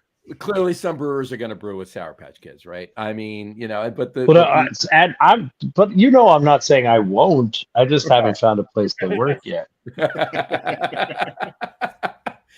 I don't believe there should be any rules. Fuck. So at this Burley Oak thing, I walk up to Eric Stable at the end of the day, and he hands me a can to drink, and I open it, and purple foam comes right out of the top. And I'm like, "What have you done?" And he's like, "Oh, you'll love it. It's a sour smoothie ale with powdered cream cheese, blueberries, and grape soda syrup." But remember Eric's ambition here. Eric's just trying to make people happy. He's not trying to make beer anymore.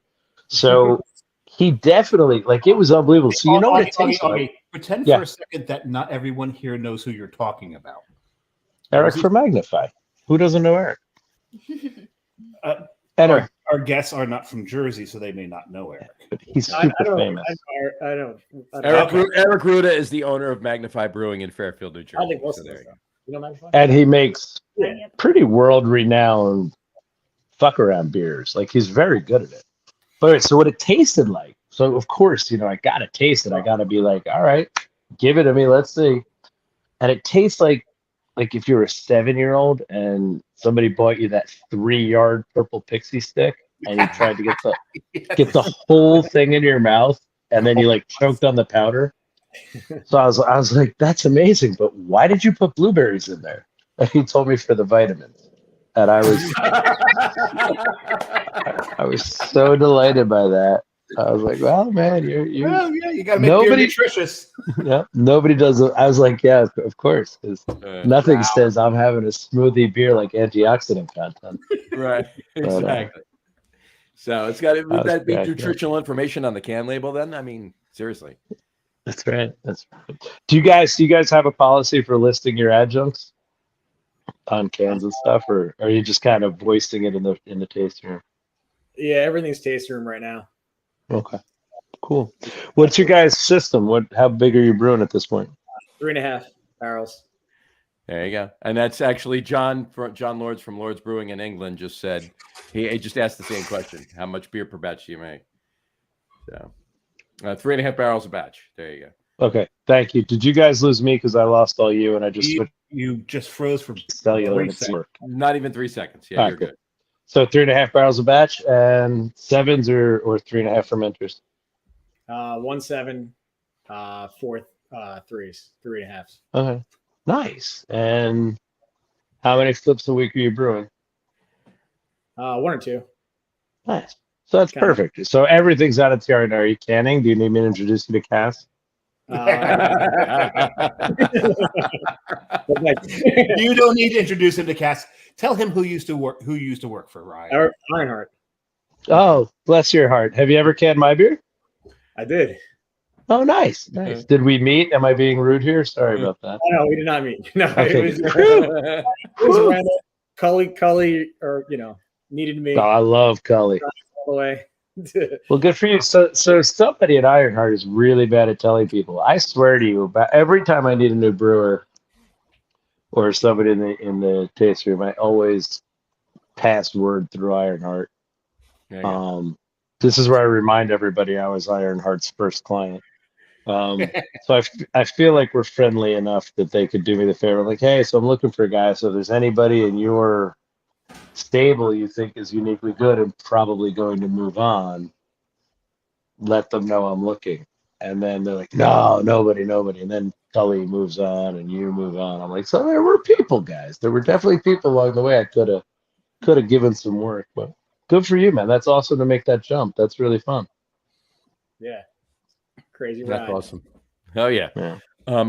John Lord from England is from Lord's Brewing in England is blowing up right now. I just want to throw this up there really quick. He said, if you ever want to come to brew in the UK, learn cask, feel free to DM us. We'd love to host you. I'm sure that applies to all of us, not just but Ryan and Melissa specifically. I'm the only non-brewer here. Oh, there you go. Yeah. Well, to be fair, I make a cask ale every 6 weeks. You don't have to fly to London to learn that. This is true. Yeah, I was drinking this earlier, Augie. Yeah. Wait, I shut down so I could read the comments. What? Oh, which one is it? Though I didn't see the words. Jumping trains. Jumping trains, Oh, which Jumping you have Trains. on Do you cask like it? right now. Oh, I Do love you it. like it? I liked it Good. a lot. Good. A Yeah, lot. that was fun. No. It's been a long time since we did a proper ESB, and I hope the British. So ask whoever's in the comments from England, do they get the jumping trains joke? Since I did make a British beer of style and called it jumping trains. John, do you get the jumping trains ESB joke that was in the idea for naming that ESB that Augie brewed for that? Anyway, he also said, answer that. He also said everything's subjective in beer. Everyone has a different taste profile. I think if you can make sure your quality is high, most people will enjoy it. There you go. And he said, Ryan, to you, he says, great starting point for the 3.5 with the 7s and the 3.5s. And he said, we do cask beer properly here in the UK. Just saying, he said. I don't know what that means. I definitely do it better. I definitely do it better than they do in the UK. Does he think I've never been to the UK and drank their cask ale? Like he must know it. He must know I know how they do it. It's a big secret. I think it was a tongue-in-cheek comment. Yeah, I got it. Yeah, he signed that with a GBUS. I think that means Great Britain. In my defense, 8 years ago, I went to a cask fest and somebody put peeps in a cask, and it upset me so much that that's when I bought a Randall to put peeps in and started making plain cask ale, just to prove the point that a cask is not a fucking Randall. Right. Cask is not a Randall. No, not at all. So to be fair, I understand the joke he's making, but casks are not fucking Randalls. Yeah. So anyway. He's never heard of jumping Oh, trains. he says, Augie, our cask would be better than yours. Jumping trains, never heard of it. Bring it on, motherfucker. Game on. I'm perfectly willing to cask off. Cask off. Let's do it. Anyway, jumping trains, he's never heard of it. What was the joke, Ed? So jumping trains is a Britishism, actually very popular in the 80s. So in America, when we call somebody a poser, you know what I mean? Like you were pretending it's somebody else's thing. It's a Cure song. Oh, it's a bunch of songs. It's a Cure song. It's in a Who Sings Pretty in Pink? Yep. Yeah. It's in one of their songs. It's just a Britishism for being a poser. But since, I like to bend style a little bit, we want to take it authentic. Pretty Pink is Psychedelic first. Psychedelic first. Throw this one up there, first, Johnny. Yeah, I got to throw this up, John. He says, come on, Augie, let's have you. Let's have it, you swag. There you go. I can send you some cans. My wife's actually over there next week, so I'll just drop some cans at Heathrow. Go pick them up. There you go. But anyway, what was I saying? But yeah, so jumping trains was that. So I said, well, if we're just going to exactly fucking copy an ESB, let's call it jumping trains. So, Ryan, any chance you guys are going to be putting a hand pull into the brewery anytime soon so you can get into this cask battle? I want to. I've been wanting to forever. Did the Randall thing again with our the Main Street. Most people don't care about the fun, the funner, nerdy stuff. I don't just go get a couple of pins. Just go get a couple of pins and do it that way. We're doing that for a while. I'm bringing that back soon. Where that on the bar is definitely a seller where, the engine is like people wouldn't realize, and then yeah. And then you have to explain 55 isn't warm. And then you have to explain that naturally carbonated isn't flat. Right. And by the time you're done with all that, you've drank the beer you were making for them anyway. Right. That's what I'm trying to avoid, exactly. Where the pin on the bar for, a busy weekend is like, a busy night's like, all right, it's in their face. They can see what's going on. Okay. Right. That's my point. It's cool. Yeah, that's actually, so we just returned to New York distribution after shutting it down for like 3 years. And one of the most exciting things is they do have a cask engine culture. Dave Enger to Churchkey has a bar in downtown with a couple engines on it. There's a midtown place on it. So it reinvigorates the life and plans for cask ale for carton, because at this point, I think we have 4 bars in New Jersey I would trust to pour a cask ale, and 2 that actually want to. Right. So without the city, that's not a viable business. I find it interesting that we have not been spammed on our comments in a long time until Augie shows up. And then the spam comment that pops up with Augie on the show is quite interesting. What is it? We're not putting them up. No, we're not. No. It's we're not going to put it up but we will read what the best adult dating site. Ooh. So so there's three of them. There's a best adult dating site with a red heart, a pink heart, a best adult dating site with a black heart. And then if they knew me, there's only one color for that. Oh, no. I think the last one's for you. Best adult dating site with no heart. I want the one with the orange heart, obviously. Of course. Obviously. What? You screw it, adult dating. Orange. Yeah, exactly. What's it called? C21, C19, C20, something like that. Something like that. So. All right, y'all. Very nice talking to you. Nice to meet you guys. Come down to Jersey, drink some boats with me. I am going to go put my kids to bed. Love you all, and it was a real pleasure. It's almost getting to the point where they're going to have to start putting you to bed. Well, that's usually only on Fridays of my birthday. Yeah, exactly. They're becoming smarter than you. That's right. Well, they're not becoming. Right. They're just letting other people know. I've never had a doubt. Anyway, y'all be good. Thanks for having me in, and I will see you soon. You got it, Augie. Thanks, Augie. All right. One more comment from John. He said, I did a beer festival a while back, 550 casks on tap. Goodness. In New York. It was superb. We sold out all kegs and casks in 2 days. 550 casks. That's crazy. That's crazy. Blue Point's trying to keep. Well, I mean, I was going to say that's a Blue Point Cask Ale Fest, right? That's 550. No, there's probably that. There's I don't know if there's that many, but there's damn close to it. There's a lot of casks. There's at least 300. What's that? There's at least 300. At least 300. Yeah, I was going to say between 4 and 5. But at least maybe you need to get out there in November, right?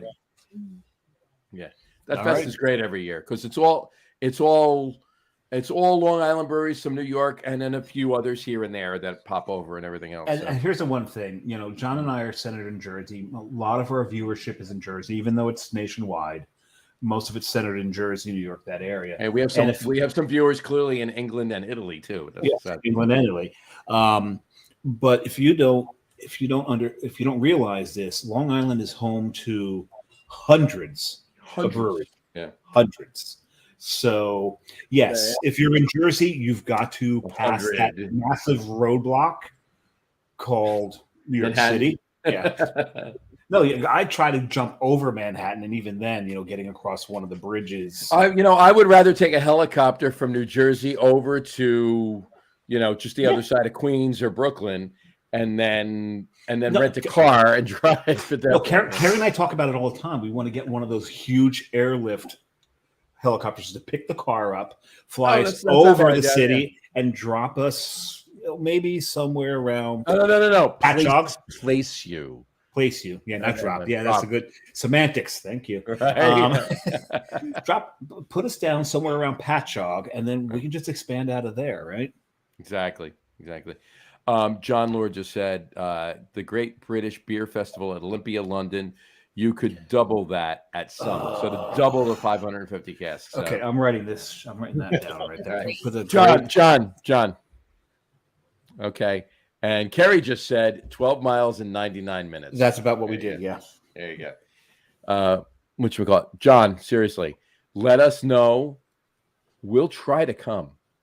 All right. Seriously, I'm not kidding. We'll try to the Great British Beer Festival. Let us know. I mean, we could probably find out too, but keep us posted. You have the email address. Let us know. And we still got to get you. You know how to reach us. We still got to get you on the show too. So yes, it's just that 5-hour damn time difference is the problem. Yeah, what are you doing? It's like 2 a.m. for him right now. Anyway, all right. Yeah, look, we were actually planning that with Augie back and forth. He had a couple of things to do tonight, and we wanted to get him on the show with you guys because same kind of thing. And when I told John, I said, let's get 27A on the show, reach out to Augie, get him on at the same time, considering, what you told me when I was at the brewery that, they were an inspiration to you. And I asked you if you ever met him. You said no. I'm like, we have to make this happen. We got to make it happen. So now you've met Augie. Get down. So next time you go out to Card, let them know you're coming. Or let us know that you're going to go. Let us know. We'll meet you there too. Yeah. Let us know. We'll let him know, and we'll all meet there. Yep. Seriously, I'm not kidding. Yeah, we'll do that. Yeah, absolutely. Yeah. Because I know you like to go on a regular basis. We haven't been in so long. Yeah. I tell you what, the next time I'm going down is the Friday after Thanksgiving because Epitome releases. Actually, I'm thinking going to Saturday. Because Meathead can't go on Friday because he works for a living. Well, I can go on the Friday. I can't go on the Saturday. So I may go down both days, actually. Right. So you let me know. Okay. Right. But in any event, yeah, we wanted to do that. We wanted to do that and get him on for a few minutes with you guys. So that was cool. I hope that was good for you. I hope that was all right with you, I should say. I mean, it was your show, not his, but and occasionally when Augie does pop on a show, it kind of becomes his. Yeah. But he was. And when I say his, I don't mean in your place. I mean in our place. Yeah. There's when he showed up on the show for Interborough, John and I just sat back for like this 45 minutes, half an hour, at least half an hour. And we're perfectly happy with that. So, but, anyway, in any event, yeah. But then, but now back to 27A. John's asked one of the closing questions: what's coming up and all that. We did ask what beer you got coming up for the holiday. You said the cranberry ale. Right. John, you already asked what's coming up for 2023. Right. You've hit all the outro questions. I have the 2023. Did we touch on that, or did Augie pop on right at that point? Ryan started to talk about it, didn't you, Ryan? You say you're going through some of the repeat beers. Yeah. Bring that and try to get the canning line in full motion. Yes, right. The canning line. Yes, that's. And events coming up in 2023 for you. We know that in spring, the street festivals will start again out there in Lindenhurst, and definitely got to get a train out there. Well, we got to do. Listen, when the first spring street festival out there, we're going out, you and I, and we're doing a live. We'll have to do a live feed out there from the street. Definitely. Yeah, that'd be awesome. Absolutely. All right. Well, thank you two very much for coming on the show. We really appreciate it. I had a blast. I hope you did too. Don't go anywhere when we sign off. Don't go. We would talk for a couple minutes afterwards. Yeah. So, but anything else you want to let anybody know that we haven't touched on? Or we cover most of it. Yeah, I think we covered most of it. Yeah. Thanks for having us on. It's been great. Thanks for listening, everyone. Yeah. And, I told John right away. I told you one at the brewery. The kind of operation you run, I just love the tap room, love the whole business model that you have. Told you immediately, these are the kind of breweries we'd love to have on. Told John about you. He's like, yeah, let's get them on. So happy to have you on the show. Absolutely. Definitely happy to have you on the show. We definitely do. All right. So on that note, we will wrap the show up for today. We want to thank everybody for watching. And for those of you just listening to the audio podcast, thanks for listening. Don't forget to visit our website, www.lagerroom.com. That's LAGERROM.com. And please remember, like us and follow us on all of our social media, Facebook, Twitter, Instagram, and of course our YouTube channel. All of them are at The Lager Room. Remember, we go live with the video podcast on both Facebook and YouTube every Tuesday night around 6:30 p.m. Eastern Time. And for those of you who just want to listen to the audio podcast, you can do so on Apple Podcasts, Spotify, TuneIn, Stitcher, Google Podcasts, Amazon Music Podcasts, and iHeartRadio as well. And if you haven't done so already, please subscribe to one or more of those feeds and you will never miss a show. Again, thanks for following along with us. Have a great rest of your week. Have a wonderful weekend. Guys, Ryan, Melissa, thank you so much for coming on the show. We had a great time. Thank you. Time. No, thank you so much for coming on the show. Appreciate it. Have a great rest of your week. Have a wonderful weekend. Drink a lot of beer, but drink responsibly. And we will talk to you soon, folks. Take care. Cheers. Cheers.